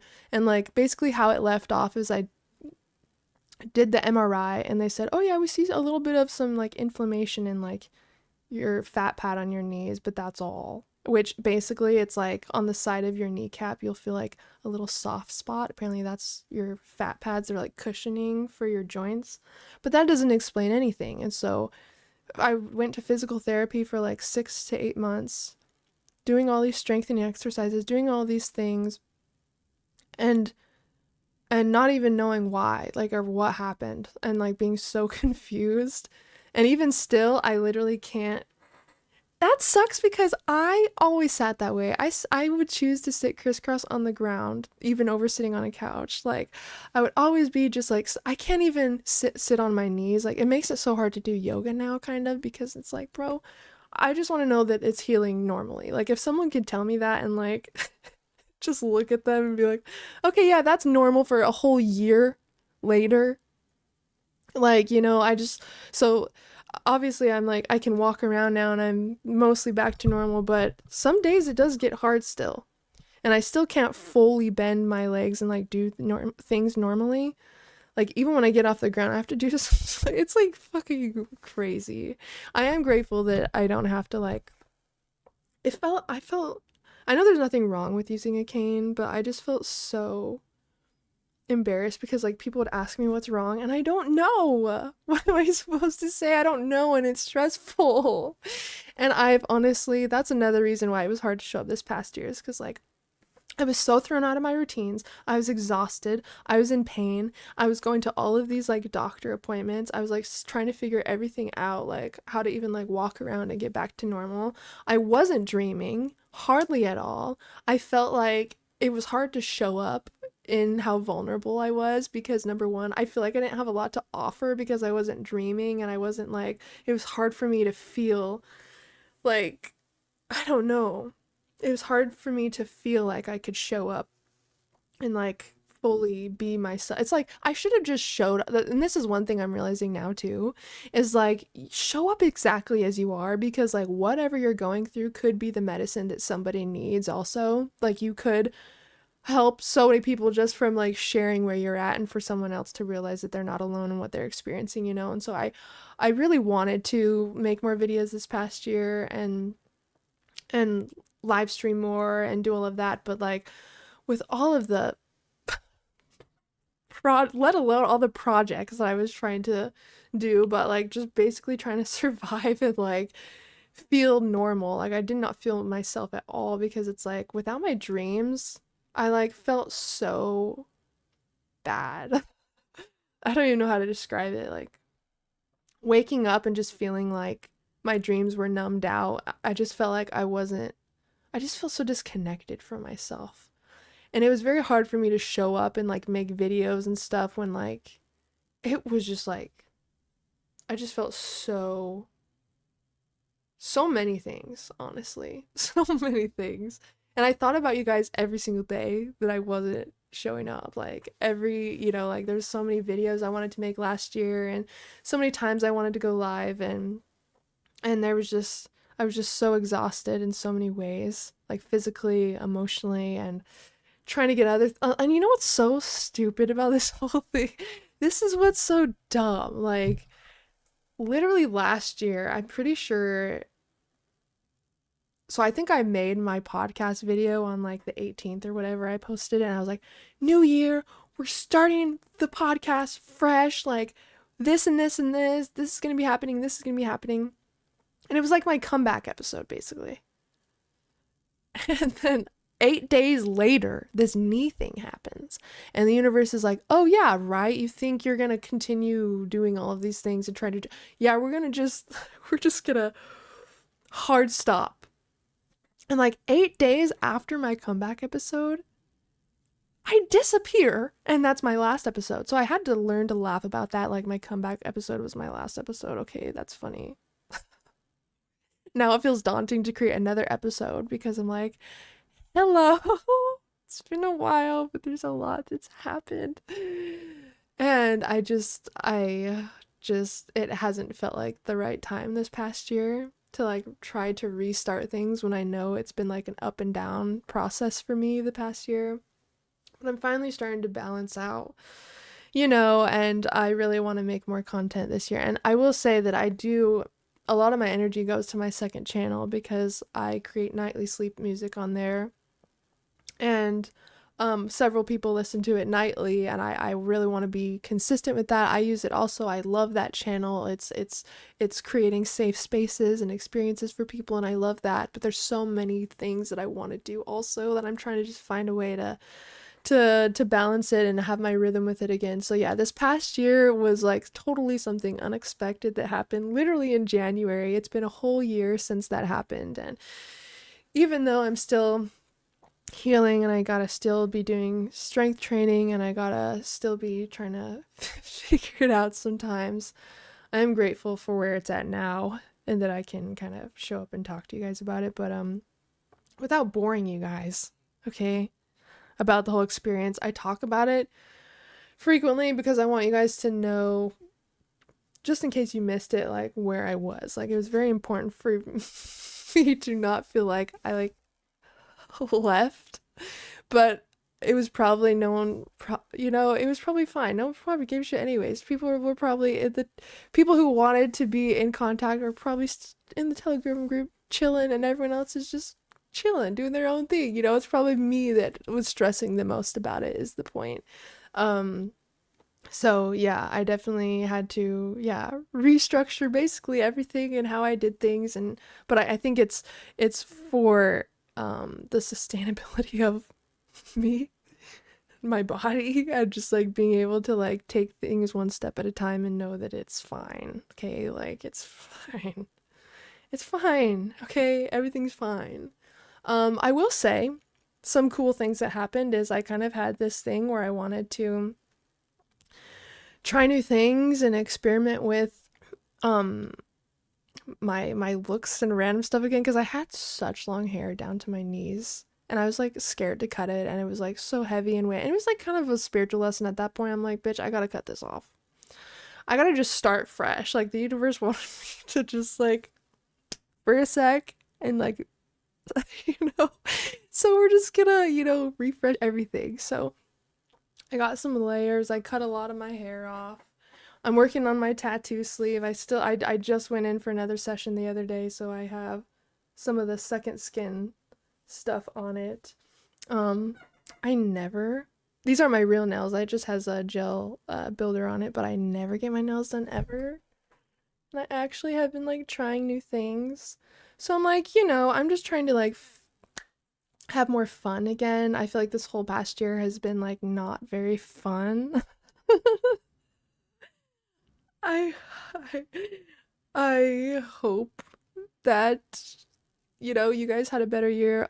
I definitely did have to cut it because it was so heavy on my hair. I didn't have any layers in my hair. It was hurting my head to even have it in a braid. It was so heavy. It was like I was too exhausted to do anything with it, so I always had my hair in a braid. And I used to do like hair modeling and stuff when I was younger, like when I was a teenager, and I remember how fun it was just to like switch up my hair a lot and stuff. And obviously, I'm still going to grow my hair out, but I'm definitely going to keep layers in it. And I've also been experimenting with like the blowout hairstyle, like, using curlers and getting some like waves. I tried it today and it didn't really it didn't work great. But I just wanted to find ways to like have fun again and to like just care for myself in different ways because I'm telling you this past year I was in a fucking robe and like sweats and like my hair was up and I was just having a hard time, which comfort over anything. I always dress comfortable, but like this past year I just felt like I was in hibernation and I needed something to feel like I was reviving myself. I was reviving my business foundations this year. I've been cleaning stuff out. I needed to feel a little bit more myself again and like lighter. I maybe it was just an energy thing. I just needed to feel a little bit lighter and get out of my head with all this stupid stuff and just like learn to have a good time, I'm just trying to have a good time is what it comes down to, okay? I'm trying to just try shit. Um, oh, Tiffany, I love you. You're very sweet. You've helped me a lot too. You're such a sweet, kind individual. I'm so grateful that you're in this community. So thank you so much for being here. And thanks for saying that, anime girl. I appreciate that. this that some listen like to listen to me fucking rant. I just talk forever. I'm just glad that it's not boring. That's really a relief. Yes, exactly. That's what I'm learning is like I don't have and that this is also a thing I'm trying to learn too is like things don't have to be a specific way for us to go for them. Like I can still show up on one of my worst days and it still be a good time. Not only for us to hang out, but that could also be, what switches my mood or helps someone else. And it's like the days that I wasn't streaming, oh my god, I wanted to stream so badly, but I was just like, I don't know, just so exhausted and I just wanted to be present for you guys and not in the fucking shit I was going through. And now I'm here to tell the tale. Tell the tale, okay? But I'm gonna work on also just like finding my rhythm and like just letting you guys know where I'm at, even if it's in a vulnerable place. I think I've had a hard time being vulnerable with other people. So this feels good to, hang out with you guys again and chat and just see what's up, you know what I mean? Yeah, see, and yes, let's talk about that. Oh my god, joy generators. Okay, what's your joy generators, guys? Now, like, again, that's just something that generates joy for you. It's something that gives you energy. that's how I feel like we can start to figure out what we truly want to do, is like looking at what gives us energy and what's tied to excitement. Because there's so many things I could talk about on this. There's so many self-coaching things I want to tell you guys too, like your go-to feeling. Like, what's the one feeling that when you get in that, it's like you're in flow, like everything feels so good. Mine's probably inspiration. When I'm inspired, it's like, oh my god, I get so excited, I come to life. Either that, or like when something makes me excited. And so I'm trying to follow my excitement, follow my inspiration, follow what creates that. um oh my gosh, Tiffany, you're so right too. And like when you find the perfect sweater, there's nothing better than that. Almost my entire wardrobe is sweaters. And it's because there's nothing I love more than being warm and having a cozy, nice, fluffy. Speaking of fluffy, I don't know if I've showed you guys, but I have these pants that have clouds on them. And they're so fluffy. They're like Sherpa pants. And I have a sweatshirt to match. Oh, I couldn't find it today, but I'm all about the fluff. I'm all about the cuddly. I'm all about that. Almost everything I own, I swear, is super soft, fuzzy. I'm sleeping with several fuzzy blankets. I'm sleeping with tons of stuffed animals. I'm like, I want to feel like I'm sleeping on a cloud, is how it is. Okay? I've always slept with stuffed animals, and I always will, because they're like tons of amazing pillows, and it's like, I really care about being comfortable. That's also why I've been like not caring this past year about like getting ready at all. I swear to god, this is the first time I've done my makeup probably over a year. I'm not kidding. So this felt like an event for me. I was like, we're just gonna try to like put a little bit more effort into simple things again, just for the sake of like vibing and having fun, you know what I mean? Hanging out with a friend brings me joy. Oh my god, yes! Yes! Having a good friend that you can chat with, have a cup of tea with, go out for a coffee with. I really want to find some hiking friends out here, because I'm such a nature girl. But I don't necessarily know how to like just go out and make friends in the world. Like, I've met some people here, but I haven't really hung out with people. And I still go to places myself and my dog, but I would love to find some like crazy tree hugging people, like crazy nature hippie people. Like, just want to lay out in the moss in the forest and play music or something and write poetry and like read in a tree or something weird, or like whatever. Look for gnomes. I don't give a shit. I'll do it all. I'll do it all. That's the type of people I'm trying to find, which I'm out near Portland, Oregon, so it shouldn't be too hard, right? But yeah, it's been so beautiful moving out here. But yeah, I definitely want to find more little adventure buddies. You know what I mean? So yes, that's definitely one of my joy generators as well. Is like, I'm not big on like small talk. Like, sometimes I feel awkward with that. But I do love like when you can really connect to someone deeply and you can have deep conversations and you just feel so yourself, and you like, oh, nothing feels more exciting than having a really good friend where you're just like excited to hang out. I swear. Yes, yes, Tiffany, that's so what it's about. Oh my god, anime girl, too bad you're not closer. What the hell? We'd be hanging out. We would be hanging out. Absolutely. That is amazing. Oh my gosh. Yeah, when I go take my dog on a walk, he'll stop at like every single tree. I'll have to put my hand on every single tree and just be like, hey, what's up? A lot of the trees out here have moss on them, so I'll just like be chilling, finding little moss, finding little mushrooms. There's so many squirrels out here. Hummingbird, oh my god, I talk to everything. I'll talk to clouds, I'll talk to flowers, I'll hug trees, I'll I'll relocate a little ant if he needs help finding his way. I think the natural world is the most beautiful and mystical thing that could ever exist. And that's actually the goal for my tattoo sleeve that I'm getting. It is, now there's some parts that are darker because I just barely got them done, and then some parts that are lighter. But I really wanted it to be like a wild flower, kind of like a forest floor tattoo, where it's like just super wild, lots of insects and like little bumblebees and clovers and dandelions and dragonflies and ants and snails and tons of mushrooms and ferns and like just, all that. And one of my favorite parts so far is this little dandelion. I love this dandelion a lot. I think it's super cool. I got some chamomile flowers on. This was the part that was done last time, which is why it's darker. I got a little bee. You can't really see him because I have this little second skin stuff on. I take it off tomorrow, so then the smudging and all that will go away. I have a little dragonfly right here.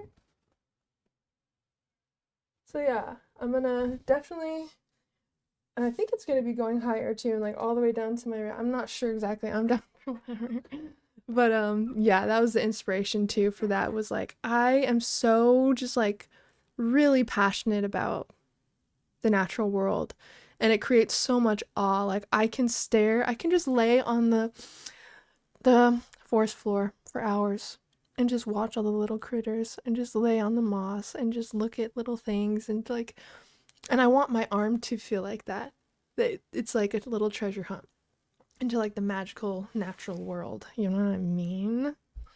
Anyway, thanks guys, thanks for looking. I want to learn how to become friends with stray cats. Yeah, that is so cool. I want that too. One other thing I want here is to figure out how to become friends with the crows, because people out here becoming friends with the crows, attracting crows to their yard, having crows perch on their shoulder, they're bringing the crows gifts, the crows are bringing them gifts. It's a cool friendship. And if you know anything about crows, they're extremely smart, and they'll remember a face forever. So you gotta be careful not to like piss them off, but also like I have a toxic trait where I think like if only the animals could just sit and talk to me for 1 second, we'll be totally chill. We'll be fine. So I think it'll be totally fine. I'm gonna have to wait until I get another yard though, before I start building all the necessary shit to get to their attention. They're definitely different than just like regular birds. And there's so many out here. I can't wait to just be the crazy bird lady. Oh my god. I'm getting there. I got bird binoculars recently. I'm buying like huge bags of bird seed now for all my little bird hangout areas that I got going on. Just all the things. Oh my god. I need to do a new plant update soon as well, because I'm just, I'm baking more. I'm playing with my plants. I'm hanging out with the birds. I'm like, I've got the spirit of an old lady inside, which is all that I need to be happy, honestly. Baking really good things and having animals just hang out with me outside. I mean, what's better than that? For real. Oh my gosh, Tiffany, that sounds amazing. Have you watched Wild Thornberrys cartoon before? Yes, and it's been forever. Oh my god. I swear I just saw something on that not too long ago. Oh my gosh. I've not watched that forever, but yes, that definitely brings back some memories. Leslie the bird nerd. Okay, stop. I'm literally following. I'm literally following Leslie the bird nerd. If you're baking, you better share the. You know what? I wanna do like a live stream bake thing sometime. Or maybe a video. I'm not sure. I'm kind of chaotic a little bit in the kitchen. I think it's the ADHD type of traits that I strongly display in the kitchen that causes me to just be a ball of chaos, which is fine. I'm learning to work with this as my superpower. But, in the kitchen, sometimes I can be, because I'm trying to do like 4 things at once, okay? And I truly believe that I can. Okay, so I might bring you guys along on my baking journey. You know what's cool, actually? I do have an infuser, and I have been wanting to make infused stuff with dream herbs. You know how people are like infusing stuff with cannabis and all these different things? Okay, that's cool. Okay. But what about dream herbs? Okay. Instead, what about a dream herb olive oil? Okay. What about a dream lotus pasta? What about a dream herb oat milk latte? Okay. We need to be thinking on a bigger scale. People aren't thinking about how we can make more, dream infused goods. And I'm here to deliver that, okay? So share your thoughts. Share if I was to make anything, make or bake anything, and make it like a dream herb thing. What would you want to see? Is that something you'd even want to see at all? Oh, one thing. I think I've already showed you guys. I'm not sure. Sorry to like yell. I hope that wasn't loud for anybody. This past year as well, I think I've shared this with you guys, but I made my own dream oil. Look at this. The Lucid Mystic Dream Oil supports relaxation and dream awareness. Lucid dreaming and meditation drops. Bro. Yeah. Yeah, I did that. Yeah. I did that. And I'm making small batches of it, so it's not like I have an infinite supply. But that is something that I want to start offering, like on my site or something. I think that would be so cool. But anyway, I just realized something really magical, Haylee. You possess a lot of the same traits and talents and things you love to do as my specific person. Whoa, whoa, no way. And you know what, Tiffany? That goes back to talking about the mirror principle. How everything is a reflection of what we desire or where we are at in some sense. And so the fact that you're recognizing more things related to your specific person, to me, speaks on the magnetism of you and that desire getting stronger and stronger. It was like before I moved to Washington, it came out of nowhere, but I was doing tons of like techniques from like Think and Grow Rich, and I got into Neville Goddard, and I started to like use the law of assumption, and I started to do all these crazy things, and it literally manifested. I'm telling you, science is the key to like these spiritual things that we practice. Science literally shows us how we can turn them into like tangible techniques, like, and that's how I see manifestation. I don't see it as like some woo-woo thing. Like, I love brain science, I love quantum physics, I love neuroscience, I like love piecing things together. I read endless books on this topic, and I think I'm figuring it out, you know what I mean? And that's why I want to talk more about the mirror principle and how to embody your desires in consciousness, because it's like once you start to do that, you see them everywhere. Like Tiffany, that's what I was gonna say, is like before I moved to Washington, I started to see Washington stuff everywhere. People would have like Washington license plates all around Utah, and like I would see things that said like Vancouver on it, and like I was like, whoa, like it's almost like it wants me more than I want it. Or maybe like, how cute is that? You know, create a little romance with you and your desire. I'm not even kidding. I wrote like poems about Washington. I was like really practicing shifting to the identity of like living in Washington, and I fucking tell you, that shit works. Okay. Dream pasta sounds bomb. Oh my god. Besides mugwort, what other dreams would you recommend? Combining with mugwort, you should do blue lotus. Blue lotus flower is super good, especially with mugwort. Those are probably two of my favorite. Passion flower is really good for like REM cycles and having more vivid dreams, if that makes sense. Let's see what ones are in my I forgot. Okay, I have passion flower, valerian root, Callia zacatichichi, blue lotus, ginkgo biloba, mugwort, chamomile, lavender in this.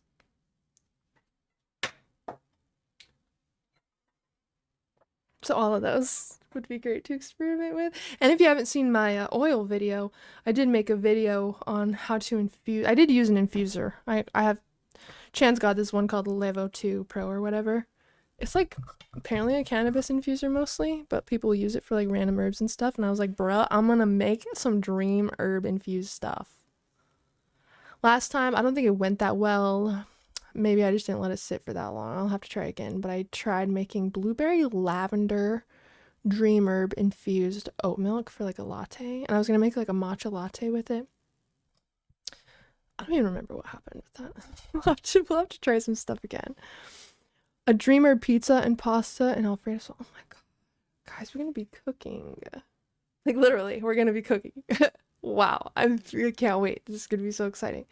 Mm-hmm. Yeah, and they all help with dreaming in some way. Like some of them help with like relaxation before bed, like lavender. Some of them help with like dream awareness, like Kalia Zakatatichi. Some of them help with dream vividness, like mugwort. So they all kind of work together in a way where, you know, they all kind of do their own little special thing. Can we make a dream cake? Now you're speaking my language. Yes. Oh my god. I gotta think. Because that sounds awesome. That sounds good. Brett, let's put dream herbs in it all. I'll just take you guys down to my fridge and you just tell me what to do. We'll just make a whole fucking potluck out of it. Okay, this sounds amazing. Dream herb spam, you got it. We'll make it all. We'll make it all. Write your list down. I'll make the menu. I'm not even kidding. I have not seen anybody do that stuff. I should totally make these weird. And maybe I should leave it chaotic, because that's one reason why I haven't made a cooking video is like, I'm kind of like all over the place sometimes, you know? And I don't really show that a lot, but I want to show that more. I want to be unfiltered more often. Okay? Some people want the opposite. I think we should go into it. I think we should just go into it. So maybe I leave the chaos in. Maybe I leave the tornado vibes in. Okay. Maybe that just makes it more fun. Yeah, dream potluck, bruh. Oh my god. And then I can just eat all of it on stream. And I'll just let you know what happens. Dream herb Slurpees, done. You know why, Tiffany? Because I got a Slurpee maker. Really, I got like a, what's it called? It's like a one of those little ninja slushy things. I vote for the chaos if it helps. It does help. It does help. Knowing that someone is open to that. That does make it much more, yeah, appealing for me, and also makes me feel more willing. Okay, I want to see your chaotic excitement and filter dry. Okay, then this, I will practice this. I will practice being more unfiltered and bring you guys along for more things, okay? Dreamer Thanksgiving dinners. Oh my god. Oh my gosh. My mind. There's so many things. There's so many things. And I also want to get into bread. I've wanted to get into sourdough and like baking bread. Imagine making some dream loaves. Oh my god. And then I should host it all on like a live stream tea party. I set it up like an Alice in Wonderland unbirthday tea party, and it's all just like weird dream infused things. But if someone like looked at that from the outside, I'm like making this whole thing to have a tea party with myself and my phone. Not that you're not here. I know that you're here, but from the outside, people would be like, whoa, what? What the heck? What are you talking about? Have I done astral projection like myself? Yeah, and it is very trippy. I'm not sure if you were here for the earlier conversation in this live stream, but your first experiences with that, man, it's crazy. It feels like walking for the first time, but without a body. Can you imagine? If not, then great, you've got it. It feels very confusing. Oh, bread is super breezy. I've done it for years, so much better than this. For sure. Oh my god. And I've made like quick breads and stuff, but I've never done like a sourdough or anything. I'm kind of intimidated by it. And I didn't know if I should get like a bread maker or if I should just say fuck it and use the oven. You think using the oven would be the logical choice. But I've had some experiences with my oven that are rather scary. But we could try again and just see what happens. And if I need to, I'll get a bread maker. Is that a thing people use nowadays? I know bread makers exist, but is that something? Now I feel weird going back to the lucid dream topic. We're so far into this that I feel we've gone too far. for me to come back to the dream topic, the lucid dream topic at hand of it all. Can we meet each other in dreams? I believe so.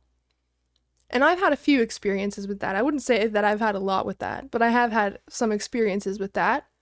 And what I can say on that is I would recommend that if you're going to try dream sharing or like having an experience with somebody, you guys are on the same page-ish. Like you guys kind of are close energetically. You guys can kind of feel out each other's energy, and you practice starting maybe influencing each other's dreams, like they tell you what they dreamt of last night and you tell them, and you both as you fall asleep that night, you try to like send an object or an animal or something to each other's dreams. There's like these intuitive games that I recommend playing that I've played my whole life.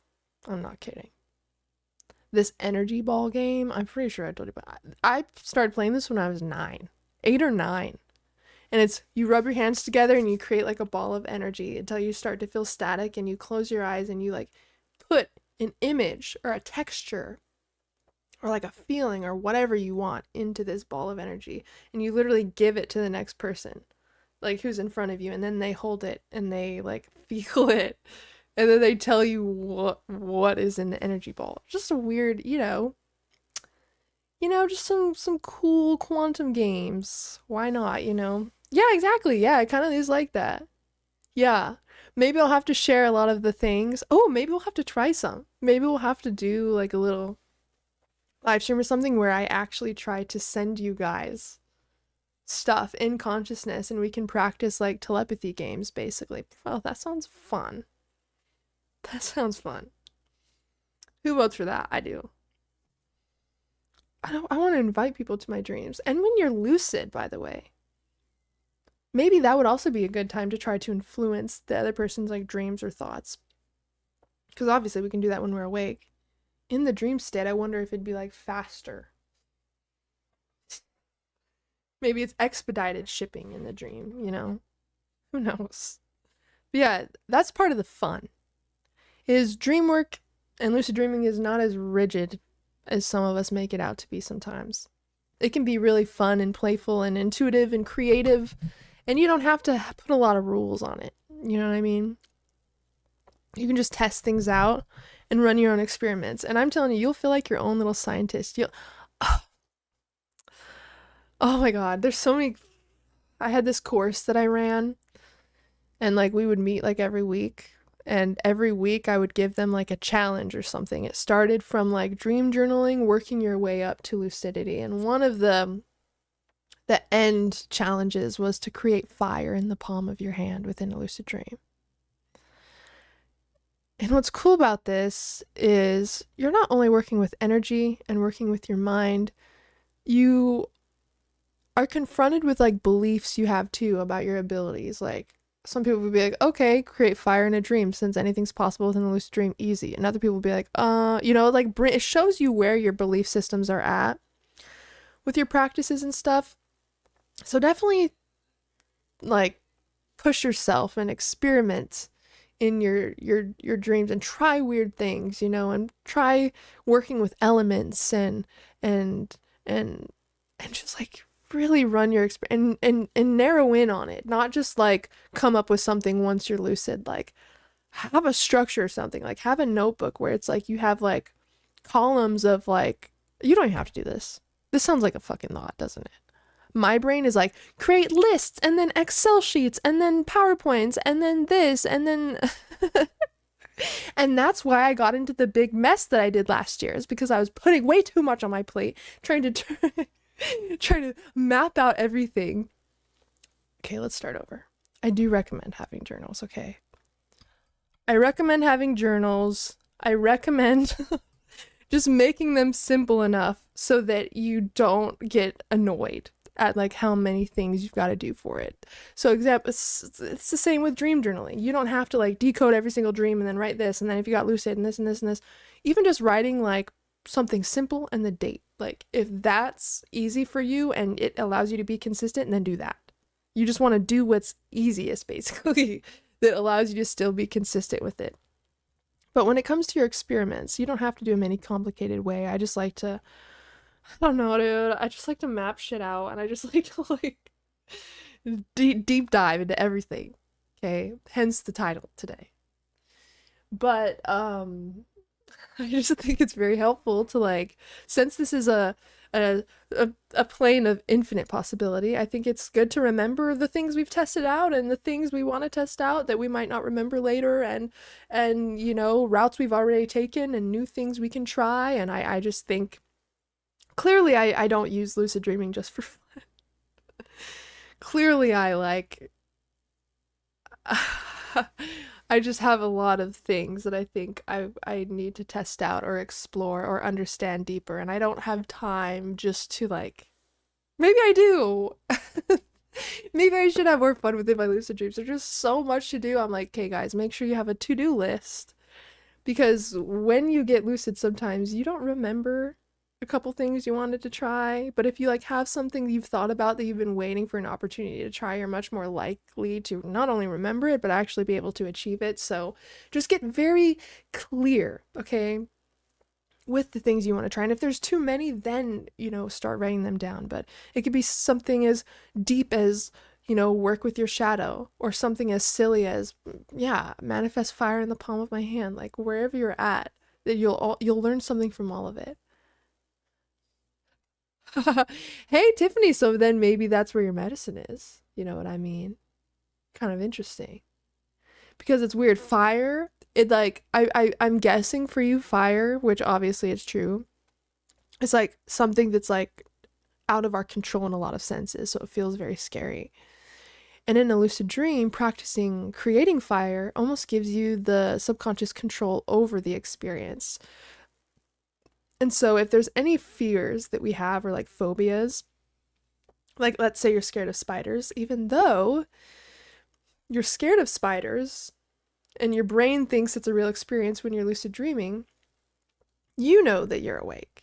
And so you can induce the experience yourself and know that you're safe in it. But in that experience, you're doing what's called exposure therapy, which is you are exposing yourself willingly to things that scare you or you naturally have resistance to. But with that little bit of exposure, you start to soften the harsh emotions around that thing, and it can help you heal from it. And I think it's really cool that lucid dreams allow us to do that. So if there is anything you're scared of, whether it's heights, I've done it with public speaking. Like I had this one dream where I tried manifesting like a small crowd, and it turned into one of those like stadium ones where it was like people like 360 degrees around you, and I was like, okay, sure, that's that's the next level up. Okay. But it was very helpful, again, because my brain believed it was a real experience, and now in some weird way I do feel like I'm a little less nervous for that experience, because it's like when I think about that experience, my brain brings me back to the dream as if it's like a memory. My brain's like, oh no, we've done this before. So that is the interesting thing, is your brain really does take what you do in the dream as like a real experience. So I guess I just always try to make the most of it. I had so many lucid dreams early on where I didn't really know what they were, like how to control them. It's like now I just have so many things I want to try. I like to have a little dream planning thing, but don't listen to me. I have so many notebooks. Ugh, you don't even want to see my wall. I just like to write. I like to track. I like whatever. Doesn't even matter. But if it helps you, then let me know. Haylee, for the next month, you're not allowed to plan dreams. Only fun. I honestly like this. I honestly, you know what? No, I love that. Okay. Okay. Okay. Deal. We're shaking on it. Deal. I'll do it. Tough ask, but I'll do it. What is the best tea to drink before bed to help induce lucid/vivid dreams? There's so many good ones. Depends what you got. But passion flower is good. You can make a tea with blue lotus flower, is really good, especially for like relaxation and creating some like calm awareness. Mugwort tea is good, but it's bitter. a little bit. If you're okay with that, then hell yeah. My personal favorites. I have this one that's it's like what's in it? It's like a lavender peppermint lemon balm one. And it's like a dream. It's like marketed as a dream one, but it's mostly just like a relaxation one because of the herbs that are in it. But I love lemon balm tea. If you've had what's it called? Throat coat tea, how it has like that like slight lemony feeling that coats your throat after you take a sip. Um, that's nice. Sugar counter's better. I never, maybe that's something I don't know why I've never fucking done that. Let me just say that. I've never put sugar in a bitter dream tea that I've made. Maybe I've put honey in some before, but definitely not enough. I should have just sweetened it up because a lot of the times, sometimes if I make like a super strong dream tea, sometimes I don't even finish it because it's so bitter, bro. I'm telling you, it's so bitter sometimes that like when you take a sip, it's like a whole other sensation now. You know what I mean? Where like does something to my tongue and I'm like, okay, this is a lot. Isn't throat coat tea also good for your voice? And a little secret is all of the things in it are great for digestion. Like there's like licorice root in it and marshmallow root and slippery elm and all of these things that are really good for repairing digestion as well. So if you're anyone who ever has issues with that, or you have like sensitive stomach lining or anything like that, throat coat tea is also a tummy coat, okay? Tummy coat tea and throat coat tea, you can use it for whatever, and it's just like such a good, nice, relaxing tea that I always have on me. But yeah, it's good for your voice and helps kind of almost put a like a layer of herbs on your throat. Like if you ever had like a sore throat or something, it would be great. I wanted to plant lemon balm. You know, it was so stupid, by the way. When I moved here, I was cleaning up the backyard and there was this huge ass plant. But it was right in the middle of everything, and I like kind of thought it was a weed. Oh my god. And also, I didn't know if like animals have like peed on it and stuff, so I didn't know if it would be like usable in tea or whatever, because it was like the yard was trash when I moved here, by the way. The people before did not give any fucks, and like there's this really cool bushy plant literally in the middle of the thing, and when I was weeding, I fucking pulled it. And then guess what? I found out it was a big lemon balm plant. Talk about a fucking slap in the face. That hurt so badly. Yep. Yeah, but I'm telling you, it was right in the middle of the yard. Like, my dog would totally pee on it every day. So I was like, is it bad I pulled the plant? I love that this is where we're at in conversation, and I'm halfway through, like, Lucid Dream Deep Dive.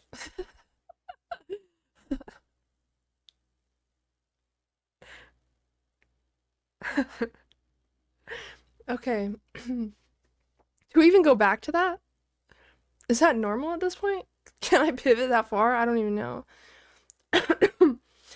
The main things we had left, I will just tell you and let me know what you guys think, is we've already talked about some ways to use lucid dreaming, but the fundamentals of inducing lucid dreams, like the bare minimum of the things you should be doing. Secrets, tips, or hacks for lucid dreams, and best techniques. Let me know if any of that interests you guys. Out of those dream herbs, which do you suggest are nosy neighbor friendly? Like, they'd look at me weird if I got mugwort and valerian root too, probably. Why? Why would they look at you weird if you got... It also depends, like, are you gonna smoke them? Because most of these herbs, I'm gonna tell you, are pretty fine even when smoked. Like, they're not very Oh, they're probably just thinking, you know what? Just invest in like a good candle warmer. You know those, they have like candle lamps now where you don't even need to light the candle. And it's like super potent. It's like super strong. Like, I have my candle warmer downstairs and I can smell it all the way up here throughout the whole house. So maybe do that. It also depends if you're going to smoke it. If you're going to smoke it and you're concerned about it, I'd get what's called a smoke buddy. It's like a smoke filter you can blow into and then like nothing comes out. It like filters it through with all these like carbon layers and stuff. And then there's like no smell to it. You can get that. You can just have the herbs in teas. You can make tinctures. So like infuse it slowly into oil over a couple hours. So there's a few ways. You could probably also make capsules of some. Like blend them up super powdery small and make capsules. So it really depends which way you want to use them. But yeah, fuck them. If they're just chill herbs that you can literally get at the store,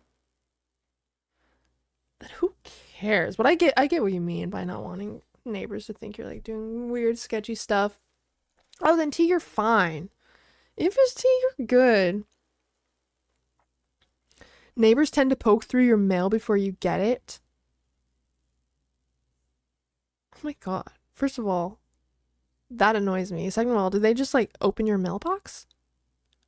Do they go on your porch and they fucking start pulling through stuff? That's crazy. Also, you can get a lot of these on Amazon and stuff. So it will literally just look like an Amazon package. They'd have to open the Amazon package to see what's in there. I feel like they wouldn't go that far. Whatever number we're on, is that illegal? To like just open people's mail. Like, bruh, what are you doing? The good thing about, I'm not sure where they're snooping at, if it's your mailbox or where, but Amazon delivers a lot of things right to your door. Maybe you could do that. But yeah, I would be saying something. If I saw someone snooping through my mail outside, I'd be like, hello, what are you doing? Is the blue lotus flower better than mugwort? You know, it's hard to say because I love them together. Those two together specifically, I love.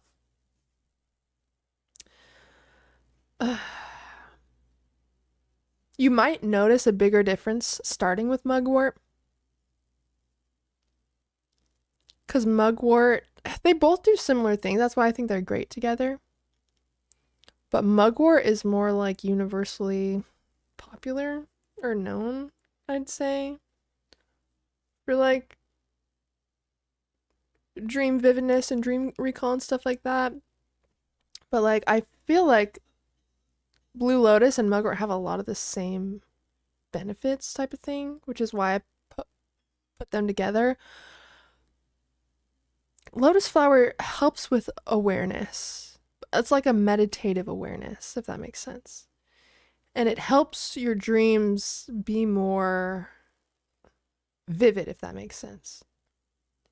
And then mugwort almost helps you wake up in your dreams a little bit, as far as like the awareness, the amount of awareness you have in your dreams, and it helps with like recall of your dreams. So I'd say they slightly do different things, but they also do similar things where they'd be like paired great together. Yeah, try them out. Yeah, for sure, Tiffany. Totally try them out. I don't have the best neighbors, sadly. Oh, I'm sorry. That is, you know what we should do? Since everything starts in consciousness, we should all just imagine that you all of a sudden have like normal neighbors that like aren't looking through your stuff. Like, what are they doing? I'm sorry. I'm so sorry you have to deal with that. Oh my gosh. I definitely understand. My last neighbors were insane. To the point you just kind of like are numb to it and you just like are like, yeah. I just have to suffer through this right now and just fucking eventually get out. Like, I totally get there's some things that you just like can't solve when it comes to neighbors. But I'm sending the best energy your way and I am manifesting that your neighbors suddenly like are normal and fine and just like do their own thing. because, yeah, annoying. Okay, really quick, I guess I just want to cover the fundamentals of lucid dreams. This is really just going to be like the bare minimum. If you forget everything and you just do these things. A lot of people think you got to do this technique and you got to do this, and we'll ignore all of that. Okay? You need to make sure you're remembering your dreams, which that comes from a dream journal and making sure you're not suppressing your recall, right? And then you need a way to influence your dreams, which is where reality checks are the most efficient way, because you're not just relying on like induction techniques which happen in the moment. You're creating a habit of lucid dreaming. Now, when it comes to reality checks, there's two things to remember. There's mental checks and there's physical checks. Mental checks are the questions you ask yourself during the reality check. Example, how do I know that I'm awake right now? Is there anything odd or dreamlike about what I'm experiencing? Do I know how I got here? Where was I 10 minutes ago? How could I prove to myself right now that I'm actually awake? And you don't just want to ask the question. You want to make yourself answer the question and observe your environment to answer the question. On top of mental reality checks, you want to infuse physical ones. This is basically like where that habit comes in. Like if you get used to looking at your hand, like we talked about, you're going to start dreaming that you look at your hand and you're going to realize something's off, because our physical bodies and the details are not the same in the dream state. And so if you can just get your hand or like get a specific reality check to show up in the dream to like make you come to, it's like a way to like get in your own way in the dream to like tell yourself that you're dreaming. You're just trying to get this version of you into the dream so that you can wake up your dreaming self. That's basically what we're doing. It's like Inception. It's honestly pretty sick if you think of it this way, okay? And you will know how to contact your dream self based off the dreams you're having. You're going to see how aware your dream self even is. Like, are you already questioning things within your dreams? Are you totally unconscious, right? Like, are you dreaming of being in school every single night? Your dreams are going to be keys to how to get lucid, because you're going to use your dreams that you're having. For example, I dream that I'm in school so much. Like, I talk about it so much. Okay, there we go. I talk about it so much, but it's because I dream a lot that I'm in school. So now I've created the awareness around school is like, okay, school equals like, I must be dreaming. So anytime I see a school or think about a school or whatever, I do a reality check. So now I've created the like habit that anytime I'm in school in a dream, I naturally think of dreams. So that's kind of what you're doing, is you're trying to influence your train of thought in the dream world. You're trying to create a pattern interrupt. So you want to make sure you're remembering your dreams, right? So continue to write your dreams down and work with those. And again, there's totally many ways to expand on that. There's many ways to use your dream journal. There's many pages you can have in your dream journal. We can go over dream decoding. That's all kind of a whole other topic. But dream journaling daily is an essential. And then learning to activate your prefrontal cortex, right? So it's stopping throughout the day to observe more closely, to think about your dream world, to think about how similar it is to this waking reality, to get in the state of your dreams, to saturate your mind with dream content as much as possible. Because the more you're thinking about dream content, the more you're going to dream about it. And the more you dream about it, like, you have those chances to wake up. And there's so many dreams I'm having where I'm like talking about dreams with people in my dreams. And so I've created the trigger like, okay, anytime I mention dreams, I've got to check if I'm dreaming, or anytime the topic dreams comes up. And so you're creating these little moments for yourself to wake yourself up. That's really what it comes down to. But dream recall and building awareness is all that you need to know when it comes to lucid dreaming. Now, again, there's several ways to build our awareness. Like, I can talk for a long time about that. For example, meditating yourself to sleep. Another one is reading through your dream journal and looking at the moments you could have gotten lucid, which will stimulate your brain to like learn from that experience and be more likely to catch on next time you're in that experience. So read through your dream journal, because then your brain's like, oh wow, that's a really interesting thing that happened. Oh, I could have gotten lucid here, here, here. And then if you dream of like even the same setting next time, because you read through your dream journal, it's going to be more fresh on your mind, so you'll be more likely to recognize it and wake up. That's something that not a lot of people talk about, but I think we should be doing that, is reading through our dream journals. That's very helpful for, especially when you're training yourself for like lucidity. There's practices in the morning for building awareness, like right after you wake up, like dream recall practices. And that's another thing. Let me just send you guys the freaking links. Okay. This is my 14-day audio course for lucid dreaming. And here is the 7-day meditation journey. And in this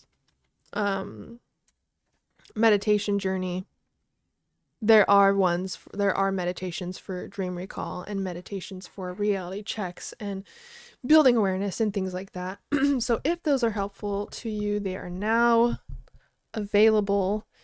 And let me know if you have any questions or anything like that, of course. But those are really the basics. The rest, it's like recall and awareness. And obviously there's ways to expand on both of those, but if we're keeping it as simple as possible, those are the fundamentals. And your waking state is where you do the training. So it's not like just waiting for a lucid dream when you go to sleep. It's like what you're dreaming of and the content from your dreams is feedback to how you need to train in waking life to influence your dream state and wake up within your dreams. This is what I also mean by they're very connected. They're not separate. They're very connected. And that's a belief that Tibetan dream yogis also have, is like these states are one and the same, and the more you can merge them in your mind, the more easily they'll cross paths without feeling like you have to work so hard for a lucid dream, if that makes sense. Now, what are some secrets, tips, or hacks for lucid dreams? The biggest thing I can tell you is to focus on the habits that you are building that are going to make it way easier for you. Like, go back and read through your dream journal. Find the things that you're dreaming of the most. And these are called dream signs. The things that you're either dreaming of the most, or the things that are like odd or weird in nature that tell you that you're dreaming. Start to just underline those when you write your dream down. Just as they come up, like anytime I dream of a school, obviously I'm writing that down. If there's anything like super odd or weird that doesn't make sense that happened, that's a sign that I'm dreaming. A dream sign is a sign that you're dreaming, really. And it can come from something that's recurring over and over, or something that's weird in nature, like an anomaly type of thing. So make sure to track both. And number one, that does half the work for you, because you're building lucidity with your dream content outside of the dream. Like, it's perfect practice for lucid dreams to analyze your dreams and then to look at the common occurrences in them, or the opportunities you had to realize you were lucid. And the more you're dreaming, and the more you realize, like, the more you saturate your mind with your dream content, not only are you going to be dreaming of that stuff more, but it's going to start to appear in your environment in like weird ways. You're going to have like weird synchronistic moments with your dream where you realize, oh my God, like on a quantum level, these realms cross over and they're like not so different. Like, you can get really interesting synchronicities or confirmations from your dream world that show up in waking reality. And it's just really interesting. So make sure to stay open, stay curious, and really dive deep into the dreams that you're having. Like, don't focus so much on just trying to get lucid. Focus on getting to know your dream world. Focus on getting to know your dream world. Because if you know what it feels like to be in your dream world, when you know the characters that are showing up in your dream world, when you know the places that are showing up in your dream world, when you know how you act in your dreams, you know how to work with all of that directly. Like, I promise you, you just want to get super familiar with your dream world, almost like it's a personality, almost like it's a separate entity. And then you can learn how to speak its language, if that makes sense. So don't focus so much on like induction techniques and all this stuff. Like, get really good at knowing your sleep and your dreams. And a lot of that comes from consistency of like sleep. Like, so if you can like go to bed around the same time every night, obviously you don't have to, but that's a way to create predictable REM cycles so you know when you're going to be dreaming. And also a little hack, if you're wanting to build your recall, go to bed an hour early or more, whatever. The more sleep you get, the more you're going to dream and the more vivid it's going to be, and you're going to dream earlier on earlier REM cycles. And I've had a lucid dream literally just from going to bed early and then like dreaming within like super vividly within the first few hours of sleeping. Usually that doesn't happen to me, but if I ever go to bed earlier than my brain expects, it's like I dream way more. So that's a little tip to try, especially if there's a night where you want to try inducing a lucid dream or an out of body experience. Go to bed early, and you can still set your alarm around REM sleep if you want to as well, but just see how much going to bed early changes it. Also, magnesium, super underrated. Most of us are deficient in magnesium. Magnesium really helps with your mood, your energy, and your sleep. So if you are looking for a more balanced mood, if you are looking for more stable energy, if you are looking to fall asleep more easily, like getting tired earlier and staying asleep, you might want to try magnesium. So there's 2 types of magnesium that I recommend taking if you want. Magnesium L-threonate. This is like the morning magnesium. You take this in the morning. And then at nighttime, the one that's good for like sleep and your sleep cycles is called magnesium glycinate.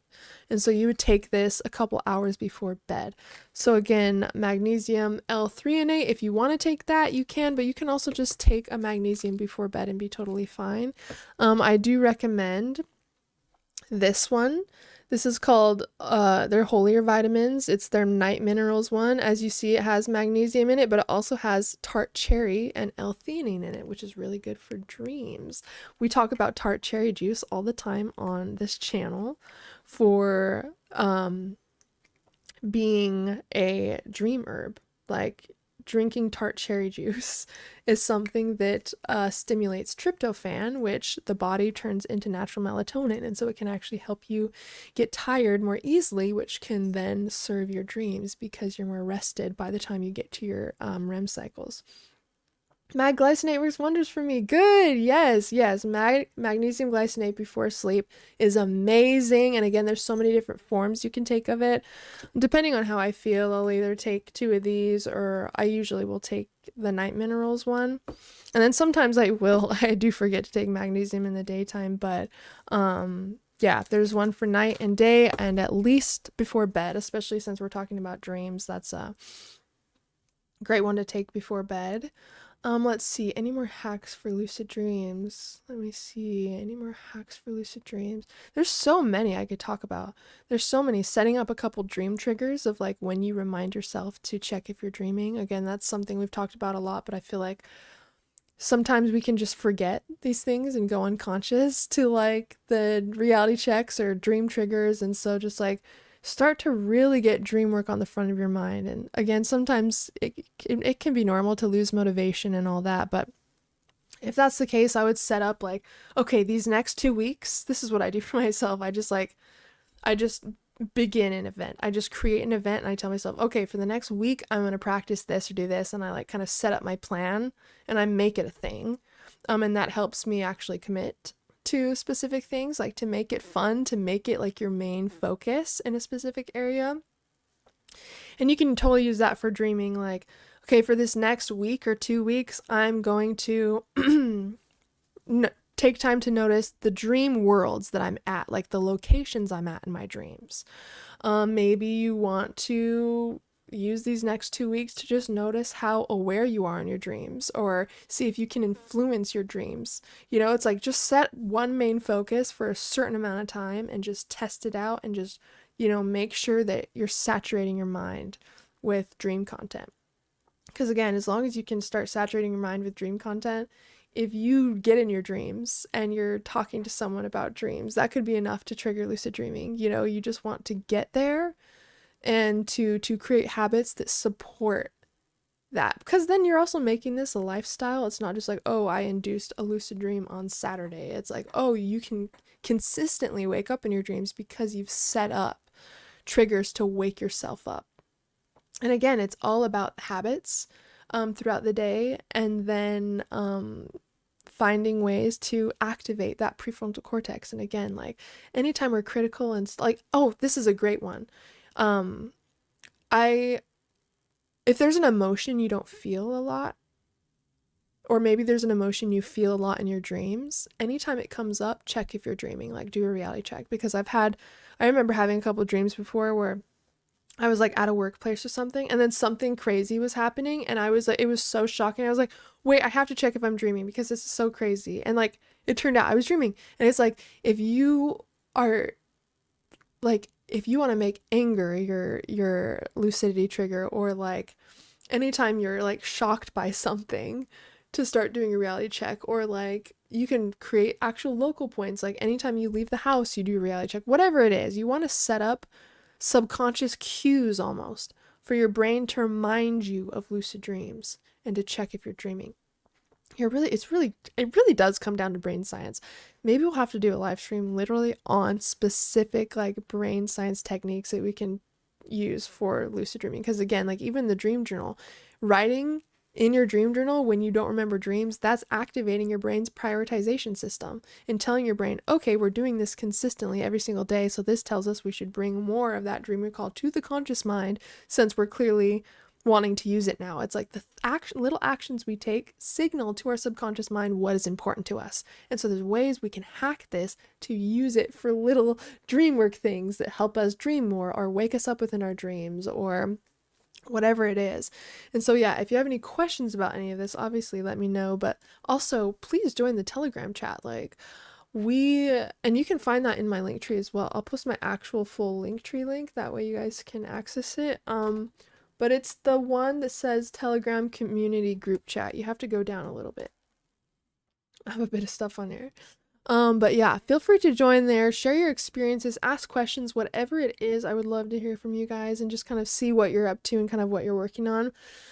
And then when it comes to the best techniques, I obviously spontaneous lucid dreams and creating habits throughout the day, like checking in every hour or so to just ask how you know that you're awake right now. Within the first couple days, if you actually committing to that, they could show up in your dreams. Like there's no set time of how long it takes to do these things before you start lucid dreaming. Like it can just catch on, and it could just start making everything so much easier, because sometimes all it takes is thinking about dreams more. Sometimes we don't think about dreams enough until we're like going to bed, or we wake up and we realize we didn't dream, and it's like, well, we're giving no extra energy to the dream world throughout the day. It's like we got to make ourselves excited, get inspired, like read dream stories, watch videos, read books, read your own dream journal, like write down things you want to do within the dream, listen to people's craziest experiences, like whatever you can to just get you excited. Sometimes the anticipation of being excited to lucid dream is enough to keep your mind slightly aware enough where you actually have a lucid dream that night. It's crazy what this all can do. So the best techniques is making it a spontaneous, consistent practice. And then as far as induction techniques, I would really keep it simple as far as like doing like wake back to bed or wild, like waking yourself up during REM sleep and meditating yourself back to sleep with a visual of the dream you want to have, or the dream you just woke up from, kind of visualizing going back into that dream. A lot of the techniques are based around REM sleep and awareness, and being able to maintain meditative awareness. And a great way you can practice this also is as you're falling asleep, just practice noticing the moment you fall asleep. Like stay as aware as you can until you're not aware. Like just practice maintaining awareness and just noticing what happens, noticing if you see any colors, if you feel any sensations, and just get in the habit of doing that. And you'll realize you start to master this like deep meditative state where now it's useful because you can pop into that and use it to induce a lucid dream. Or if you wake up in REM sleep, you can now go back to bed and meditate in that same way and actually meditate into a dream. It's like all these little things you take time to do, they are compounding in value, and you are learning in every experience that you have. And so I'd say the best techniques are the ones that keep you inspired and engaged. Again, the best techniques are dream journaling, making sure that you feel excited and curious and you're not taking it too seriously, but that you're like curious and consistently like observing your dreams for insight, because whether you want to talk to your shadow or you're trying to figure out how to lucid dream, your dreams that you're already having are telling you how to do that. I guarantee you they are. Because again, if you have an intention at all, that's in the subconscious mind, and your dreams are in your subconscious territory. So even a thought that you want to have, or like an experience you want to have, a simple desire, like it's already being played out. It's already being shown to you. It's like we just got to learn to speak our dreams language and learn to observe them in a different way. Hello, welcome. Good to see you. And yes, Tiffany, I'm so glad that we have a place to all stay kind of connected and hang out in between streams, you know? Oh my gosh.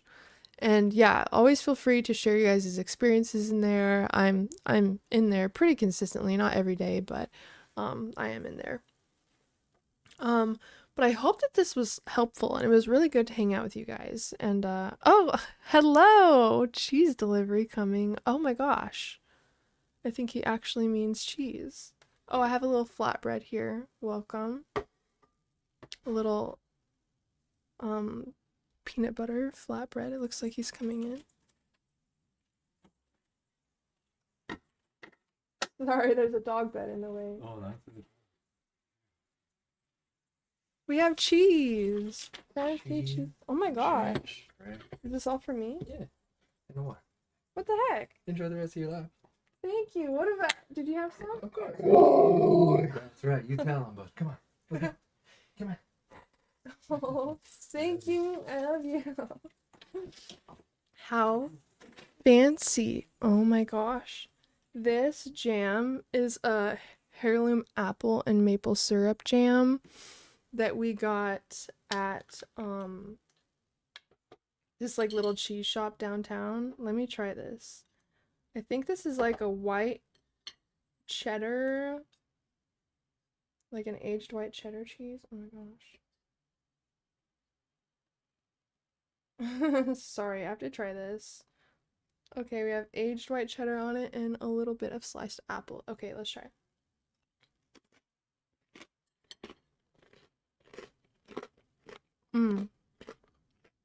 This jam is straight up like apple pie filling.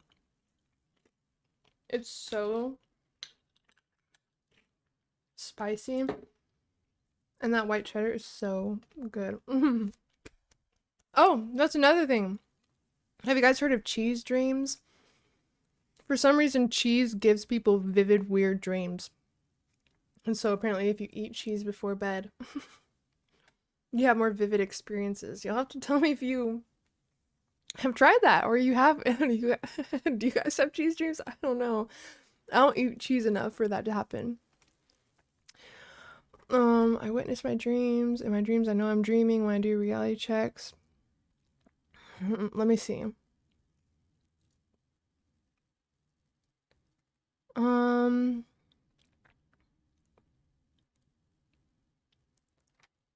I have a question. I don't know if you're still here.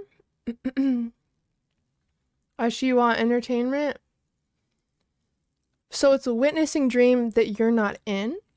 Or, because you said that you witness your dreams and you know that you're dreaming. And usually those dreams are like from a higher perspective all the times, and you're like not even in the dream, you're just like watching it. And you said you do the reality checks and then nothing happens. What type of reality checks do you do? Because if you're not in the dream, you probably can't do like the physical reality checks, right? So are you just doing like mental questioning as far as reality checks? I'd be interested to know that. And are all of your dreams witness dreams? That's another thing I go through in my classes too, is the different types of dreaming experiences. Let me see. I have so many classes on there already, so it can kind of get confusing. So let me find the bundle thing. Okay.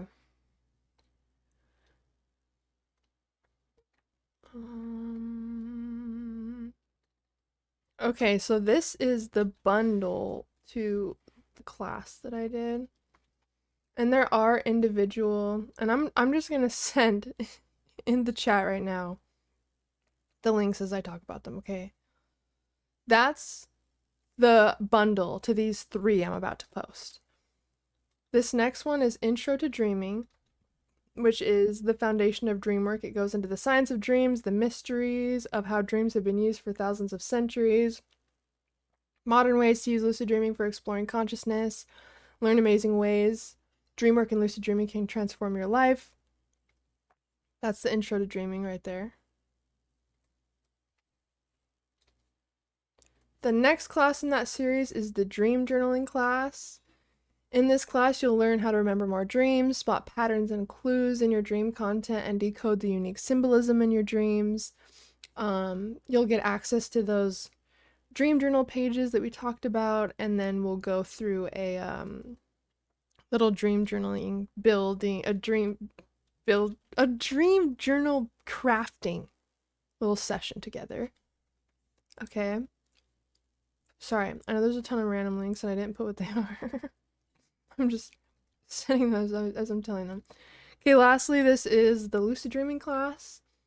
So you'll learn about what lucid dreaming is, how it occurs, benefits of lucid dreaming, different ways to use your lucid dreams, how to induce it both will and spontaneously, as well as lots of tools, tips, and techniques to try. And a digital workbook is attached to each one as well. So you have everything in writing as well with these. Again, I know there's a lot of links, okay? I'm sorry. The most recent link of the 4 that I sent is the bundle to all of them, and then the links down 1, 2, and 3 are those classes. Hello, Moon Spirit. Oh my god. Hello. How are you? It's been so long. I'm doing good. It's good to be back. It's been apparently 6 months since I've streamed last. And yeah, I'm feeling a lot better, not fully better, but I'm pretty much at a good point where I'm starting to have more energy again, and I'm starting to be able to show up again on some of the projects and places I haven't been for a while. Still been on YouTube. I've still been doing things, just not on this channel. So good to be back. Good to see you. Thank you so much for coming to hang out. A member for 4 months. You're just the best. That's another thing. More members content coming as well. Even though it feels silly to start the podcast again this January, especially since last year the comeback episode was my last episode.